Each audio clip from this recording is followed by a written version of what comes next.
అదే అంటే ఒక ఏబీపీ లీడర్గా, బీజేపీ కార్యకర్త కానీ, బీజేవైఎం యూత్ ప్రెసిడెంట్ కానీ తెలంగాణలో ప్రజెంట్ సిచ్యువేషన్ ఏంటి ప్రశ్నిస్తా ఉన్నా.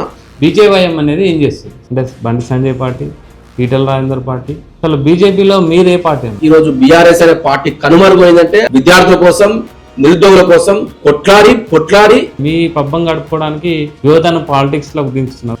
జంజీ కోసం నరేంద్ర మోడీ గారు ఈ దేశంలో అవినీతి జరగొద్దన్నా బీజేపీ ఉండాలి, ఈ దేశంలో స్కాములు జరగొద్దన్నా బీజేపీ ఉండాలి, ఈ దేశంలో మత అల్లర్లు జరగాలన్నా బీజేపీ ఉండాలంటున్నారు. నేను ఒక ముస్లిం వ్యక్తి మీద భారతీయ జనతా పార్టీ కార్యకర్త దాడి చేసి చూపిస్తాను.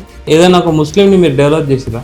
అరే సబ్కా సాత్ సబ్కా వికాస్ ఎవరిది? సోషల్ మీడియా వరకు ఓకే, సబ్కా సాత్ సబ్కా వికాస్ మేము ఇందులోకే ఇస్తాం, ఇందులోకే సపోర్ట్ చేస్తాం. కానీ మీ పార్టీలో ఎక్కడున్నది? ఈ భారతీయ జనతా పార్టీ కేవలం ఇందులో కోసం పనిచేస్తాం, భారత మాతకు చేయనుందా? మరి అది వాళ్ళ అభిప్రాయం. మన మాత కదా, మన అమ్మ కదా. ఇప్పుడు మీరు భారతీయ జనతా పార్టీ యొక్క సిద్ధాంతం ఏంటంటే తెలంగాణలో కూడా అట్లానే వస్తారా మీరు? బీజేపీ మతఘర్షణ చేసి బీజేపీ వస్తుంటారా మీరు? అది ఓపెన్ సీక్రెట్. బంగ్లాదేశ్ నుంచి వలస వచ్చి బెంగాల్ యొక్క అస్తిత్వాన్ని స్పెషలిస్టులు అని వస్తున్నారు కదా, నేను చెప్తున్నా. బెంగాల్ భారతీయ జనతా పార్టీ అనేది ఈ దేశంలో ఉన్నటువంటి ఒక హిందువుల పక్షాన, హిందువుల కోసం ఆడితే మత రాజకీయం. సెంట్రల్లో ఉంది కదా బీజేపీ, తెలంగాణలో ఎందుకు చేయట్లేదు? మరి 10 సంవత్సరాలు బీఆర్ఎస్ ఉండే, ఈ 2.5 సంవత్సరాల నుంచి కాంగ్రెస్ ఉంది. మరి ఎందుకు వస్తున్నాం మేము? బీజేపీ పార్టీలో ప్రజాస్వామ్యం ఉందా? అంటే ఏ డిసిషన్ అయినా ఇద్దరు కలిసి తీసుకుంటారని చేయొచ్చు. అంటే అది మోనోపోలీ డిసిషన్.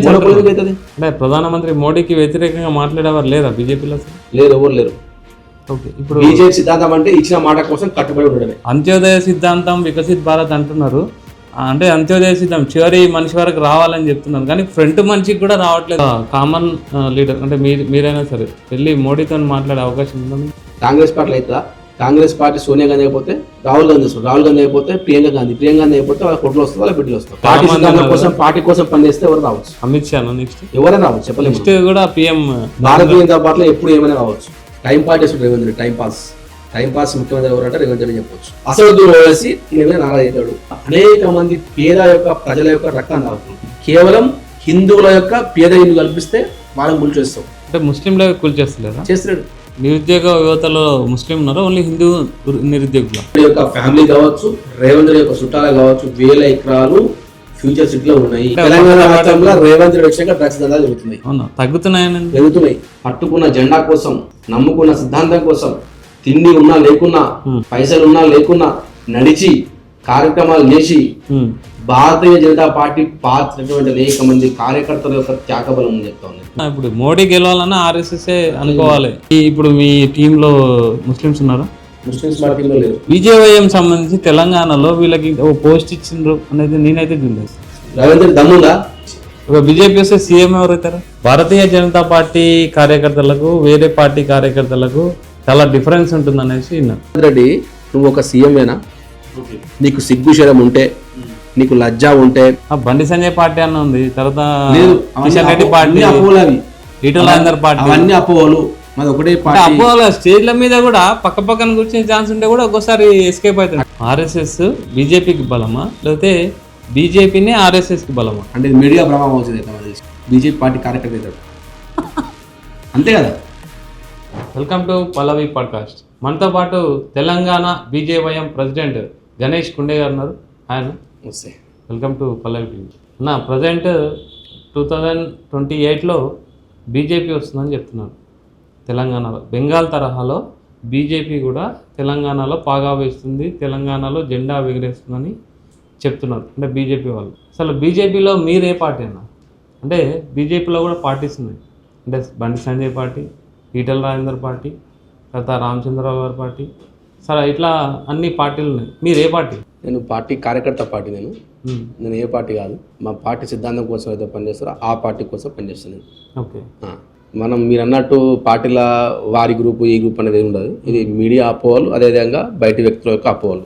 పార్టీలో అందరు నాయకులు అందరితో కలిసిమెలిసి పార్టీ యొక్క కార్యక్రమాలు కావచ్చు, పార్టీ యొక్క సిద్ధాంతం కోసం ఏం చేయాల్సిన ప్రజల కోసం, ప్రజల యొక్క సంక్షేమం కోసం ఏవైతే కార్యక్రమాలు తీసుకోవాలో అవన్నీ కూడా అందరూ కలిసిమెలిసిగా తీసుకుంటారు. కానీ అంటే మీరు ఇక్కడ కరెక్ట్ లేదని చెప్పేసి స్పెషలిస్టులను తీసుకొచ్చిండ్రు అని చెప్పేసి కూడా కాంగ్రెస్ వాళ్ళు అంటున్నారు. సంజయ్ బన్సాల్ కానీ, తర్వాత మన పార్టీని తీసుకొచ్చారు, తర్వాత నబీని కూడా స్పెషల్ కేర్ కోసం తెలంగాణకు పంపిస్తున్నట్టయితే చెప్తున్నారు. అంటే మీ లోపల అంటే బండి సంజయ్ ఓ వర్గము, కిషన్ రెడ్డి గారు ఓ వర్గము, రామచంద్రరావు వర్గం, ఈ వర్గాలు ఉన్నాయి, మీకు సఖ్యత లేదని చెప్పేసి కూడా క్లాస్లో తీసుకున్నారని కూడా బహిరంగ కొంతమంది మీ వాళ్ళు కూడా చెప్పడం జరిగింది. అంటే మీ లోపలనే సఖ్యత లేదు, అంటే మీ ఇంట్లోనే పెద్ద ఇన్ని కొట్లాటలు ఉన్నాయి, తెలంగాణలో పాగా ఎలా చేస్తారు? ఒకటి, నితిన్ నవీన్జీ గారు మా నేషనల్ ప్రెసిడెంట్. వారు దేశంలో ఏ రాష్ట్రమైన వెళ్ళైనా సరే, ఏ స్టేట్ అయినా వెళ్ళైనా సరే, వారి యొక్క కార్యక్రమాలు ఇంప్లిమెంట్ చేయొచ్చు. వారి యొక్క టూరింగ్ ప్లానింగ్ తెలంగాణకు వచ్చారు. తెలంగాణకు వచ్చిన తర్వాత తెలంగాణ యొక్క సమస్యలు, తెలంగాణ యొక్క విద్యార్థుల సమస్యలు కావచ్చు, ప్రజల సమస్యలు కావచ్చు, అనేక మంది కావచ్చు, వారి కోసం ఏ విధంగా ముందుకెళ్ళాలనే యొక్క అంశాల మీద మాకు వారు చెప్పడం జరిగింది. ఈ తెలంగాణ రాష్ట్రంలో బీజేపీ ప్రభుత్వం ఏర్పడాలంటే ప్రభుత్వం అయితే ఈ 2.5 సంవత్సరాలు ఈ కాంగ్రెస్ పార్టీ తెలంగాణ ప్రజలను మోసం చేసిందో అవన్నీ కూడా ఎండగడుతూ తెలంగాణ రాష్ట్రం కోసం, అదేవిధంగా ప్రజల అభివృద్ధి కోసం, ప్రజల సంక్షేమం కోసం ఏ విధంగా ముందుకెళ్ళిన యొక్క అంశాన్ని వారు చెప్పడం జరిగింది. నేను ఒకటి చెప్తా ఉన్నా, పార్టీ సిస్టమేటిక్, పార్టీ నడవాలి అన్న అన్ని పార్టీలకు కూడా కొంతమంది ఇన్ఛార్జ్ ఉంటారు. అదేవిధంగా తెలంగాణ రాష్ట్రంలో కూడా అభయ్ పాటిల్ గారు కావచ్చు, సునీల్ బన్సల్ గారు కావచ్చు, మాకు పొలిటికల్ ఇన్ఛార్జ్ ఒకరు ఉన్నారు, అదేవిధంగా ఆర్గనైజేషన్ ఇన్ఛార్జ్ గారు ఒకరు ఉన్నారు. వారి యొక్క వర్క్ ఏమిటంటే పార్టీ కార్యక్రమాలు సవ్యంగా జరగడానికి, పార్టీ యొక్క సిస్టమేటిక్ నడవడానికి వారి సలహాలు, సూచనలు పార్టీని ఏ విధంగా ముందుకు తీసుకెళ్ళనే యొక్క అంశాలనే వారు అన్ని అంశాలు వారు మాకు చెప్తారు. వారి దృష్టిలో వెళ్ళి మేము ముందుకెళ్తామని చెప్తాం. ఏ గ్రామానికి జై శ్రీరామ్, భారత్ మాతాకి, నేను తెలంగాణ రాష్ట్రంలో అనేక గ్రామాలు తిరిగినా. అందులో ఆ గ్రామాల్లో 75 యువకులు అయితే బీజేపీ మాత్రమే మద్దతు ఇస్తామంటారు. ఎందుకంటే బీజేపీ అనేది ఈ దేశం బాగుండాలి అన్నా బీజేపీ ఉండాలి, ఈ దేశంలో అభివృద్ధి జరగాలన్నా బీజేపీ ఉండాలి, ఈ దేశంలో అవినీతి జరగొద్దన్నా బీజేపీ ఉండాలి, ఈ దేశంలో స్కాములు జరగొద్దన్నా బీజేపీ ఉండాలి, ఈ దేశంలో మత అల్లర్లు జరగాలన్నా బీజేపీ ఉండాలంటున్నారు. నేను మిమ్మల్ని ప్రశ్నిస్తా ఉన్నా, నరేంద్ర మోడీ గారు 12 సంవత్సరాల నుంచి చేయండు ఒక్క ముస్లిం వ్యక్తి మీద భారతీయ జనతా పార్టీ కార్యకర్త దాడి చేసి చూపిస్తాను. అంటే అల్లర్లు నేను కూడా చెప్తాను, కాంగ్రెస్ పార్టీ, బీఆర్ఎస్ పార్టీ ఏమంటే బట్టగాల్చి బీజేపీ మీద వేస్తారు. నేను మిమ్మల్ని ప్రశ్నిస్తా ఉన్నా, ఈ 12 సంవత్సరాల ఏ ఒక్క ముస్లిం వ్యక్తిని భారతీయ జనతా పార్టీ కార్యకర్త పోయి చంపిండా, కొట్టిండా, ఏమైనా వేసిండా? ఈ మొత్తం మీరు చెప్పిన 12 years లో ఏదైనా ఒక ముస్లింని మీరు డెవలప్ చేసిరా? అరే సబ్కా సాత్ సబ్కా వికాస్ ఎవరిది? ఈ భారతీయ జనతా పార్టీ కేవలం ఇందులో కోసం పనిచేస్తా ఉందా? నరేంద్ర మోడీ గారు సబ్కా సాత్ సబ్కా వికాస్ అని చెప్పిండు. ఆ సబ్కా సాత్ సబ్కా వికాస్ లో ముస్లింలు వస్తారు, క్రిస్టియన్లు వస్తారు, జైన్స్ వస్తారు, సిక్కులు వస్తారు, అందరికి వస్తారు. మరి భారతీయ జనతా పార్టీ కేవలం అభివృద్ధి కార్యక్రమాలు కేవలం హిందువులకే అని చెప్పలేదు ఎక్కడ? మేము హిందువులకే ఇస్తాం, హిందువులకే సపోర్ట్ చేస్తాం, హిందువులకే మేము ఆర్థికంగా మద్దతు అని చెప్పారా? ఈ దేశంలో 140 కోట్ల ప్రజలు ఎవరైతే ఉన్నారో వారందరూ కూడా ఆర్థికంగా మద్దతు ఇచ్చినటువంటి పార్టీ భారతీయ జనతా పార్టీ. సబ్కా సాత్ సబ్కా వికాస్ అనే ఒక మంత్రాన్ని తీసుకెళ్లి అందరికి డెవలప్ చేసినటువంటి పార్టీ బీజేపీ పార్టీ అని చెప్తాను. అంటే సోషల్ మీడియా వరకు ఓకే, సబ్కా సాత్ సబ్కా వికాస్, కానీ మీ పార్టీలో ఎక్కడున్నది అంటే ముస్లింకి, మైనార్టీకి ఎక్కువగా ఎంకరేజ్ చేసి ఎందుకు లేదు? మా భారతీయ జనతా పార్టీలో మైనార్టీ మోర్చా ఉంటుంది, దానికి అధ్యక్షులు ఉంటారు, దాంట్లో కమిటీ ఉంటారు, వాళ్ళు పనిచేస్తారు. ఈ దేశం కోసం భారత్ మాతాకి జై, వందే మాతరం అనే ఒక నినాదం కోసం అయితే పనిచేస్తారో వాళ్ళందరూ కూడా భారతీయ జనతా పార్టీ అవానితులే. ఎక్కువగా మీరు కూడా ఎలక్షన్స్ కి వెళ్ళేది కూడా భారత్ మాతాకి జై అనే వాళ్ళే, హిందువులు, ఇండియన్స్ అని చెప్పి. అంటే భారత్ మాతకి జై ఉందా? మరి అది వాళ్ళ అభిప్రాయం. మన మాత కదా, మన అమ్మ కదా, మన అమ్మకి జై అంటే ఏమైంది? అంటే అన్న వాళ్ళే హిందూ, అంటే ఇండియన్స్ అన్న అనని వాళ్ళు ఇండియన్స్ అనడంలో తప్పేముంది? ఎందుకు అనొద్దు? అంటే ఈ దేశంలో ఉట్టి, ఈ దేశం నీళ్ళతో, ఈ దేశం అన్నం తింటూ అన్ని చేస్తావు కానీ ఈ దేశానికి చేయనవా? అంటే ఈ వర్డ్స్ తోనే మీరు అంటే నేను అదే అడుగుతున్నా, ఈ దేశంలో పుట్టిన ప్రతి ఒక్క వ్యక్తి భారతీయుడే. అది హిందూ కావచ్చు, ముస్లిం కావచ్చు, సిక్ కావచ్చు, క్రిస్టియన్ కావచ్చు, ఎవరే కావచ్చు, అందరు కూడా భారత్ మాతాకి జై అనాల్సిందే, వందే మాత్రం పాడాల్సిందే, జాతీయ గీతం పాడాల్సిందే. అభివృద్ధి అనే పదం తీసుకొచ్చినప్పుడల్లా ఇలాంటి అంటే మతపరమైన కొట్లాటలు కానీ, ఈ భారత్ మాతాకి ఈ నినాదాలు కానీ ఎక్కువగా తీసుకొస్తారనేసి. భారత్ మాతాకి జై, వందే మాత్రం అంటే ఎక్కడ కొట్లాడతలేం కదా, ఎవరు చంపుతలేం కదా. అంటే అభివృద్ధి అనే పదం తీసుకొస్తే ఖచ్చితంగా అభివృద్ధి చేస్తున్నాం మేము. మా భారతీయ జనతా పార్టీ యొక్క సిద్ధాంతం ఏంటంటే దేశంలో ఉన్నటువంటి ప్రతి ఒక్క వ్యక్తి అభివృద్ధి కావాలి, అదేవిధంగా దేశంలో ఉన్నటువంటి ప్రతి ఒక్క వ్యక్తి జాతీయ భావం, దేశభక్తి మీద ప్రేమ ఉండాలి. మేము అందే చెప్తున్నాం, మేము అందుకు అదే చెప్తున్నాం కదా. ఏదో ఇజ్రాయెల్ ఉంది, ఇజ్రాయెల్ ఒక దేశంలో ప్రతి ఒక్క వ్యక్తి దేశం కోసం తన ప్రాణాన్ని ఇస్తాడు. మనం కూడా అదే అంటున్నాం కదా. నా కోసం ఏం చెప్తున్నాం కదా, నా పక్క వ్యక్తి కోసం ఏం చెప్తున్నాం కదా, బీజేపీ కోసం ప్రాణం ఏమని చెప్తున్నాం కదా. ఓకే ఈ దేశం కోసం పనిచేయి, ఈ దేశం కోసం మాట్లాడు, ఈ దేశంలో అనేక సమస్యలను నువ్వు సర్వ్ చేయి. మేము అదే చెప్తాం కదా. మేము భారతీయ జనతా పార్టీ తిందామని చెప్తలే కదా, బీజేపీ జిందాబాద్ జై, బీజేపీకి జై అని చెప్తలే కదా. మేము ఒకటే చెప్తా ఉన్నాం, భారత్ మాతాకి జై, వందే మాత్రం జై, వందే మాత్రం పాడని చెప్తాం. సో అన్న ఇప్పుడు మనం జనరల్ బీజేపీ ఎక్కడన్నా అధికారంలోకి రావాలి అంటే కొన్ని ఇయర్స్ నుంచి అక్కడ అధికారం లేదు అనుకున్నప్పుడు మెల్లగా అక్కడ మత ఘర్షణ లేపి, ఇప్పుడు సేమ్ బెంగాల్ ఇంత ఎక్కడైనా సరే మత ఘర్షణ లేపి మెల్లగా ఒక వ్యాక్యూమ్ క్రియేట్ చేసి మతపరమైన అప్పుడు బీజేపీ ఎంటర్ అవుతుంది. అల్లారిని ఆపడానికి అప్పుడు బీజేపీ ఎంటర్ అవుతుంది. ఆ విధంగా రెచ్చగొట్టి ఆ రెచ్చగొట్టడం వల్ల మొత్తం మీద మీరు అన్నట్టు ఇంతకుముందు అంటే భారత్ మాతాకి జై అంటే అట్లా వాళ్ళని డిఫరెన్షియేట్ చేసి ఓవరాల్గా అల్లర్లు లేపి తర్వాత వీళ్ళు వచ్చి కూల్ చేస్తారనేసి ఇదొక రాజకీయ అదొక ఎత్తుగడ పొలిటికల్ స్ట్రాటజీ బీజేపీ ఇదే అని చెప్పేసి ఎక్కడైనా ఇలాగనే చేస్తుంది అనేసి మనకు మార్పు ఉంది. ఏం చెప్తారు దాని గురించి? అంటే మీరు తెలంగాణలో కూడా అట్లానే వస్తారా మీరు? అంటే బీజేపీ మతఘర్షణ చేసి బీజేపీ వస్తా అంటారా మీరు? అది ఓపెన్ సీక్రెట్. చాలా కాంగ్రెస్ వాళ్ళు అంటారు, అంటే ఎక్కడ చేసాం మేము. ఈవెన్ బెంగాల్లో కూడా అల్లర్లు బాగా చేసారు అనేసి చెప్తున్నారు. ప్రతిపక్షాలు అదే చెప్తారు. ఈవెన్ దీదీ కూడా అదే చెప్తుంది. బెంగాల్లో అంటే మేము ఎవరైతే చొరబాటుదారులు మనకు వ్యతిరేకంగా మాట్లాడొద్దా? ఎవరు చొరబాటుదారుతున్నంత ముస్లింలే. బంగ్లాదేశ్ నుంచి వలస వచ్చి బెంగాల్ యొక్క అస్తిత్వాన్ని, బెంగాల్ ఈరోజు 30 నుంచి 30% మంది ముస్లిమ్స్ అనంతవరం అనుకుంటున్నాం. బంగ్లాదేశ్ నుంచి వచ్చినటువంటి చొరబాటుదారులు. మరి వారి కోసం వ్యతిరేకంగా మాట్లాడొద్దా? మేము వారి కోసమే మాట్లాడుతున్నాం కదా. అంటే మా ఈ దేశంలో ఉన్నటువంటి ఒక హిందువుల పక్షాన హిందువుల కోసం మాడితే మత రాజకీయం. మరి ఎవరో బంగ్లాదేశ్ నుంచి వచ్చి నా యొక్క భారత భూభాగాన్ని కబ్జా చేసి ఇక్కడ ఉంటాను మీకు ఉండని ఇస్తాం మేము. మనం పోతామా బంగ్లాదేశ్కి అట్లే? పాకిస్తాన్కి పోతామా? మనం అమెరికాకి అట్లే పోతామా? పోయి ఉండొచ్చా? వేల మంది లక్షల మంది మమతా బెనర్జీ అనే వ్యక్తురాలు, మత ఛాందసవాదాలు లక్షల మందిని బెంగాలీ హిందూ బెంగాల్ని అత్యయించింది. అదేవిధంగా లక్షల మందిని బంగ్లాదేశ్ ముస్లింలను వారికి ఓటర్ ఐడి కార్డులు ఇచ్చి వాటికి ఆధార్ కార్డులు ఇచ్చి పెంచి పోషించిన గవర్నమెంట్ మమతా బెనర్జీ కదా. మేము అదే చెప్తాం కదా, భారతీయ జనతా పార్టీ అధికారంలోకి వస్తే సిఏ ఇంప్లిమెంట్ చేస్తాం, సిటిజన్ అమెండ్మెంట్ బిల్లు. మేము అదే చెప్తా ఉన్నాం కదా. దానికోసం మాట్లాడే తప్ప, ఎన్ఆర్సీ ఇంప్లిమెంట్ చేసే తప్ప. ఇప్పుడు సేమ్ స్ట్రాటజీ తెలంగాణకు చేస్తున్నారు. అంటే ఒక్కొక్కరిని వెళ్ళాదించారు. ఇంతకుముందు మనం అన్నట్టు స్పెషలిస్టులు అని వస్తున్నారు కదా. నేను చెప్తున్నా, ఒకటి చెప్తున్నా, బెంగాల్ భారతీయ జనతా పార్టీ అనేది కేవలం ఈరోజు నిన్న కొట్లాడతారాలే. అనేక సంవత్సరాల నుంచి పట్టుకున్న జెండా కోసం, నమ్ముకున్న సిద్ధాంతం కోసం, తిండి ఉన్నా లేకున్నా, పైసలు ఉన్నా లేకున్నా నడిచి కార్యక్రమాలు చేసి భారతీయ జనతా పార్టీ పాత్రటువంటి అనేక మంది కార్యకర్తల యొక్క త్యాగబలం అని చెప్తాను నేను. అది ఏదో ఈరోజు భారతీయ జనతా పార్టీ బెంగాల్లో వచ్చిందంటే దానికి అనేక మంది నేను చెప్తా ఉన్నా. 350 మందిని చంపింది బెంగాల్ మమతా బెనర్జీ. పోయినసారి అసెంబ్లీ ఎలక్షన్ అయిన తర్వాత, పోస్ట్ పోల్ ఎలక్షన్ తర్వాత అనేక మంది దాడులు. ఎవరైతే బీజేపీకి ఓటేసినో వారిని చంపడం, ఎవరైతే మహిళలు బీజేపీ ఓటేస్తే వారిని అత్యాయించడం, వారిని మానభంగాలు చేయించడం. 350 మంది కార్యకర్తలు నుంచి ఇప్పటికీ. నేను ఏబీపీలో ఉన్నప్పుడు ఇదే ఏబీపీలో మా కార్యకర్తలు విద్యార్థుల యొక్క సమస్యల మీద పశ్చిమ బెంగాల్లో కొట్లాడితే వారి ఇద్దరు అన్నదమ్ములను చంపినటువంటి పార్టీ ఈ మమతా బెనర్జీ.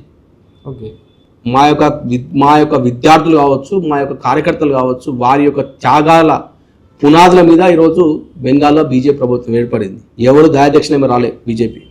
మా యొక్క కార్యకర్తల సాహసం అని చెప్తా ఉన్నా, మా కార్యకర్త యొక్క దానికి నేను సెల్యూట్ చేస్తూ ఉన్నా. ఇప్పుడు బెంగాల్లో ప్రజెంట్ సిచ్యువేషన్ ఏంటి అంటే పబ్లిక్ హ్యాపీయా? పబ్లిక్ హ్యాపీ అయిపోయారు కదా. బీజేపీ ప్రభుత్వం అయితే హామీలు ఇచ్చిందో హామీలనే అమలు చేస్తూ ఉంది. అభివృద్ధి పనులు జరుగుతున్నాయి, బరాబర్ జరుగుతూ ఉన్నాయి. ఆయుష్మాన్ భారత్ని మమతా బెనర్జీ రాలియలే. మా సువేంద్ర అధికారి వచ్చిన తర్వాత ఆయుష్మాన్ భారత్ ఇంప్లిమెంట్ అవుతుంది. మహిళలకు 3,000 రూపాయలు ఇస్తాను చెప్పి అవి ఇచ్చేస్తుండు. మహిళలకు ఫ్రీ బస్ అని చెప్పిండు, ఫ్రీ బస్ ఇస్తుండు. అంటే బీజేపీ పార్టీ అనేది కేవలం మాటలు చెప్పదు, మాటలు కాదు చేతలు చూపిస్తుంది. కేవలం రాజకీయంగా ఎదగడం కోసం, కేవలం రాజకీయంగా ఏదో మనం ఒకసారి అధికారంలోకి వచ్చిన తర్వాత మాట మార్చమనే ఒక పని బీజేపీ పార్టీ దేశంలో ఇక్కడ ఏదో చేయదుగా. బీజేపీ సిద్ధాంతం అంటే ఇచ్చిన మాట కోసం కట్టుబడి ఉండడమే. ఇప్పుడు అంతా చేస్తున్నారు అంటే సెంట్రల్లో ఉంది కదా బీజేపీ, తెలంగాణలో ఎందుకు చేయట్లేదు మళ్ళీ? తెలంగాణ చేస్తుంది, బీజేపీ ఎందుకు చేస్తలేదు? 8 మంది ఎంపీలు గెలిచినాం, 8 మంది ఎమ్మెల్యేలు గెలిచినాం. తెలిసారు, అదే అంటున్నారు అందరూ. ఇప్పుడు చేశారు కానీ మీరు అంటే బీజేపీ పాలిత ప్రాంతాల్లో ఉన్న డెవలప్మెంట్ తెలంగాణకు ఎక్కువ కేటాయింపులు అయితే లేవని చెప్పేసి కూడా 12 లక్షల కోట్ల రూపాయలు తెలంగాణకి ఇచ్చింది బీజేపీ ప్రభుత్వం. అత్యధికంగా దేశంలోనే అత్యధికంగా పైసలు ఇచ్చినటువంటి రాష్ట్రం బీజేపీ, తెలంగాణ రాష్ట్రం చెప్తా ఉన్నా. ఓకే, ఏ ఏ రాష్ట్రానికి వెళ్ళింది పైసలు? మా బీజేపీ గవర్నమెంట్ ఉందా తెలంగాణలో? 10 సంవత్సరాలు బీఆర్ఎస్ ఉండే, ఈ 2.5 సంవత్సరాల నుంచి కాంగ్రెస్ ఉంది. మరి ఎందుకు ఇస్తున్నాం? మేము ఇవ్వదుగా. మరి బీజేపీ పార్టీ అనేది అధికారం మేము ఉంటేనే ఇస్తాం, మేము లేకపోతే ఇవ్వం కదా. ప్రజలకు ఏ అవసరాలు ఉంటే వారికి ఆ అవసరాలు తీర్చేటువంటి పార్టీ బీజేపీ పార్టీ. వారికి ఏ అవసరం ఉన్నా, ఏ సమస్య ఉన్నా వారి కోసం పనిచేసిన పార్టీ బీజేపీ పార్టీ చెప్తాం. బీజేపీ పార్టీలో ప్రజాస్వామ్యం ఉందా? మీరు ప్రజాస్వామ్యం గురించి మాట్లాడతారు కదా, బీజేపీ పార్టీలో ప్రజాస్వామ్యం ఉందా? అంటే ఏ డిసిషన్ అయినా ఇద్దరు కలిసి తీసుకుంటారనేసి. ఎవరిద్దరు చేసుకుంటారు? ఇద్దరు ఉన్నారు, ఇద్దరే బీజేపీలో. అంటే ఎవరు? నాకు అర్థమైంది మీరు ఎవరు అంటారు. మోడీ గారు, అమిత్ షా. అవును, వారు మా యొక్క మోడీ గారు మా యొక్క ప్రధానమంత్రి గారు, అమిత్ షా గారు మా యొక్క హోంశాఖ మంత్రి. వాళ్ళు గవర్నమెంట్ డిసిషన్ మొత్తం వాళ్ళే వేసుకుంటారు కదా.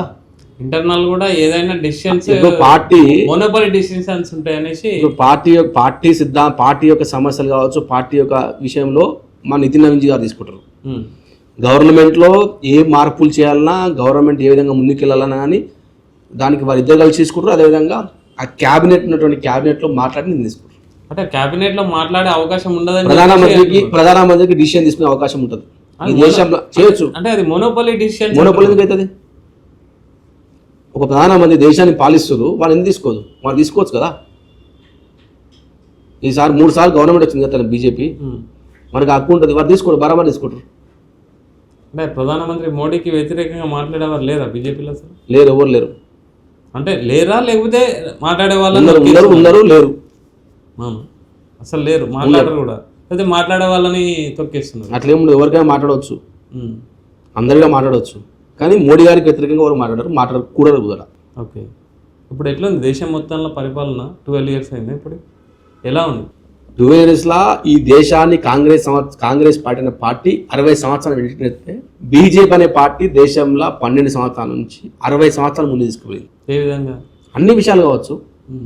ఒకప్పుడు అనేక ఇంటీరియర్ గ్రామాలు ఉండే, ఆ ఇంటీరియర్ గ్రామాలకు ఇప్పటి కూడా లైట్ వ్యవస్థ లేకుండే. నరేంద్ర మోడీ గారు వచ్చిన తర్వాత 5 సంవత్సరాల లోపలనే ప్రతి ఒక్క గ్రామానికి కరెంటు వ్యవస్థ ఏర్పాటు చేసిన వ్యక్తి నరేంద్ర మోడీ చెప్తా ఉన్నా. ఓకే, ప్రధానమంత్రి సడక్ యోజన మా అటల్ బిహారీ వాజ్పేయి గారు అయితే ప్రారంభించారో ఈరోజు దేశంలోనే నేషనల్ హైవేలు కావచ్చు, గ్రీన్ఫీల్డ్ హైవేలు కావచ్చు, అనేక హైవేలు ఏర్పాటు చేసి ఈరోజు ప్రజల యొక్క రవాణా సౌకర్యాన్ని పెంచినటువంటి పార్టీ బీజేపీ పార్టీ అని చెప్తా ఉన్నా. ఈరోజు దేశంలో రైలు వ్యవస్థ ఉంది. ఒకప్పుడు రైలు టైంకి రావాలంటే 2 గంటలు, 5 గంటలు, 6 గంటలు లేట్ వస్తుంది. టైంకు రైలు నడుస్తూ ప్రజల యొక్క సౌకర్యానికి అనుగుణంగా ఈరోజు దేశంలో మార్పులు వస్తూ ఉన్నాయి. ఈరోజు వందే భారత్ ట్రైన్ కావచ్చు, అదేవిధంగా బుల్లెట్ ట్రైన్లు కావచ్చు, రాబోయే రోజులు రాబోతున్నాయి. ఈరోజు ఇంటర్నెట్ కనెక్ట్ కావచ్చు. ఒకప్పుడు మొబైల్లో ఫోన్ మాట్లాడాలంటే ఫోన్ కట్ అవుతుండే, కానీ మొబైల్ యాక్టివిజం కావచ్చు, అనేక అంశాలు కావచ్చు. యూపీఐ ద్వారా కేవలం పైసల వర్తకం ద్వారానే ఈ దేశంలో చలామణి అవుతుండే, అటువంటిది ఆన్లైన్ ద్వారా ప్రజలకు డిజిటల్ అంశాల వాళ్ళకి ముందు తీసుకునే వ్యక్తి నరేంద్ర మోడీ గారు. అంటే ఓకే, అంకెల పరంగా జీడిపి ముందుకెళ్తుంది కానీ జనాల యొక్క తలసరి ఆదాయం కానీ, ఒక మధ్యతరగతి కుటుంబాలకు కానీ నిత్యావసర వస్తువులు ఏవైతున్నాయో అవి భారీగా పెరిగినాయి. అంటే అది ఓపెన్ సీక్రెట్, మనం జనరల్గా కూడా చూస్తున్నాం, మీరు కూడా చూస్తారు. నిత్యావసర వస్తువులు అయితే కొంచెం అంటే మధ్యతరగతి వాళ్ళకైతే చాలా ఇబ్బందిగా ఉంది. అంటే వీటిని అరికట్టడంలో కొంచెం మోడీ ప్రభుత్వం కొంచెం అంటే తగ్గింది అని చెప్పొచ్చా మనం ఈ దేశంలో భారతీయ జనతా పార్టీ ధరలను పెంచకుండా ఆపిన పార్టీ ఏదన్నట్టు దేశంలో బీజేపీ పార్టీ అని చెప్తా ఉన్నాను. ఈరోజు నేను చెప్తున్నా అనేక అంశాలు కావచ్చు, డీజిల్ కావచ్చు, పెట్రోల్ కావచ్చు, నూనెలు కావచ్చు, మనం వాడే నిత్యావసర అంటే ఎట్లా పెరుగుతుంటే ఎట్లా ముందుకెళ్తుంటే అట్లా కొంచెం రేట్లు పెరుగుతాయి, కానీ ఆపడంలో మేము సఫలమని చెప్తా ఉన్నాం. ఓకే, ఏదో పాకిస్తాన్లో పెట్రోల్ చూడండి, దేశంలో పెట్రోల్ రేట్ చూడండి. ఓకే, అనేక అంశాలు కావచ్చు. కాంగ్రెస్ యూపీఐ ఎంత పెట్రోల్ రేట్ పెరిగింది. ఈరోజు బీజేపీ అనే పార్టీ వచ్చిన తర్వాత పెట్రోల్ 4 రూపాయలు 3 రూపాయలు పెంచడం కాదు, మనకి ఏదైనా పెట్రోల్ వస్తుందో ఆ పెట్రోల్ రేటు తక్కువన్నా తగ్గిస్తాం, రేటు పెరిగినా పెంచుతాం. అంటే జనరల్గా అంటే యాంటీ బీజేపీ అనుకోండి, లేకపోతే కొంతమంది వ్యక్తులు ఇండిపెండెంట్ వ్యక్తులు అనుకోండి, వాళ్ళు చెప్పేది ఏంటంటే మెయిన్ బ్రాండింగ్ అనేది సోషల్ మీడియాలో జరుగుతుంది, గ్రౌండ్ లెవెల్లో లేదు. అంత్యోదయ సిద్ధాంతం వికసిత్ భారత్ అంటున్నారు, అంటే అంత్యోదయ సిద్ధాంతం చివరి మనిషి వరకు రావాలని చెప్తున్నారు, కానీ ఫ్రంట్ మనిషికి కూడా రావట్లేదు కరెక్ట్గా పథకాలు. వీళ్ళు అంటే only branding, social media branding అయితే బాగా జరుగుతుంది, సోషల్ మీడియా బ్రాండింగ్లో మంచి అభివృద్ధి అయితే ఉంది. అంత్యోదయ సిద్ధాంతం అంటే నరేంద్ర మోడీ గారు మా భారతీయ జనతా పార్టీ యొక్క సిద్ధాంతం ప్రకారం ప్రతి ఒక్క పేద వ్యక్తికి కూడు నీడ అనే ఒక అందించాలనే ఒక ఉద్దేశంతో భారతీయ జనతా పార్టీ సంకల్పం తీసుకుంది, దానిలో భాగంగా ముందుకెళ్తుంది. అంత్యోదయ సిద్ధాంతం ఇంప్లిమెంట్ చేయడంలో నరేంద్ర మోడీ గారు దేశంలో ఇస్తున్న వ్యక్తులు ఇంకెవరు లేరు. జన్ధన్ అకౌంట్లు కావచ్చు, ఈ దేశంలో ఒక రూపాయి ఒక వ్యక్తికి అభివృద్ధి పరచాలన్నా, ఒక వ్యక్తికి పైసలు ఇవ్వాలన్నా కరప్షన్ అవుతున్నాయి, మధ్యవర్తి దళారు ఆ డబ్బులు తింటుండే. కానీ నరేంద్ర మోడీ గారు వచ్చిన తర్వాత ఈ దేశంలో ఉన్న మహిళలు కావచ్చు, ఎవరైనా కావచ్చు, వారందరూ కూడా ఆర్థికంగా అభివృద్ధి ముందుకెళ్ళాలి అన్నా వారికి జన్ధన్ అకౌంట్ ఓపెన్ చేసి మేము ప్రభుత్వం ఇచ్చేటువంటి డబ్బులు మీ అకౌంట్లోకి ఇస్తాం, మధ్యవర్తికి ఇయ్యం, దళారులకు ఇయ్యం. ఈరోజు దేశంలో ప్రతి ఒక్క మహిళ దగ్గర ఇప్పుడు ఈ దేశంలో ఎంతమంది ఉన్నంతమంది దగ్గర ఇప్పుడు అకౌంట్లు ఉన్నాయి. ఈ కాంగ్రెస్ ప్రభుత్వం ఏం చేసింది? దళారులను పెట్టి దళాలను పెంచింది. బీజేపీ ప్రభుత్వం దళాలను చంపేసింది, పక్కన పెట్టేసింది. ఈరోజు ఒక మహిళ బాత్రూమ్ పోవాలన్నా వాష్రూమ్లో చాలా ఇబ్బంది పడుతుంది. వారి కోసం స్వచ్ఛ భారత్ కింద అనేక మంది దేశంలో టాయిలెట్స్ కట్టించిన పార్టీ బీజేపీ పార్టీ కదా. ఈరోజు 2 రూపాయలకి కిలో బియ్యం ఇస్తున్న పార్టీ బీజేపీ పార్టీ కదా.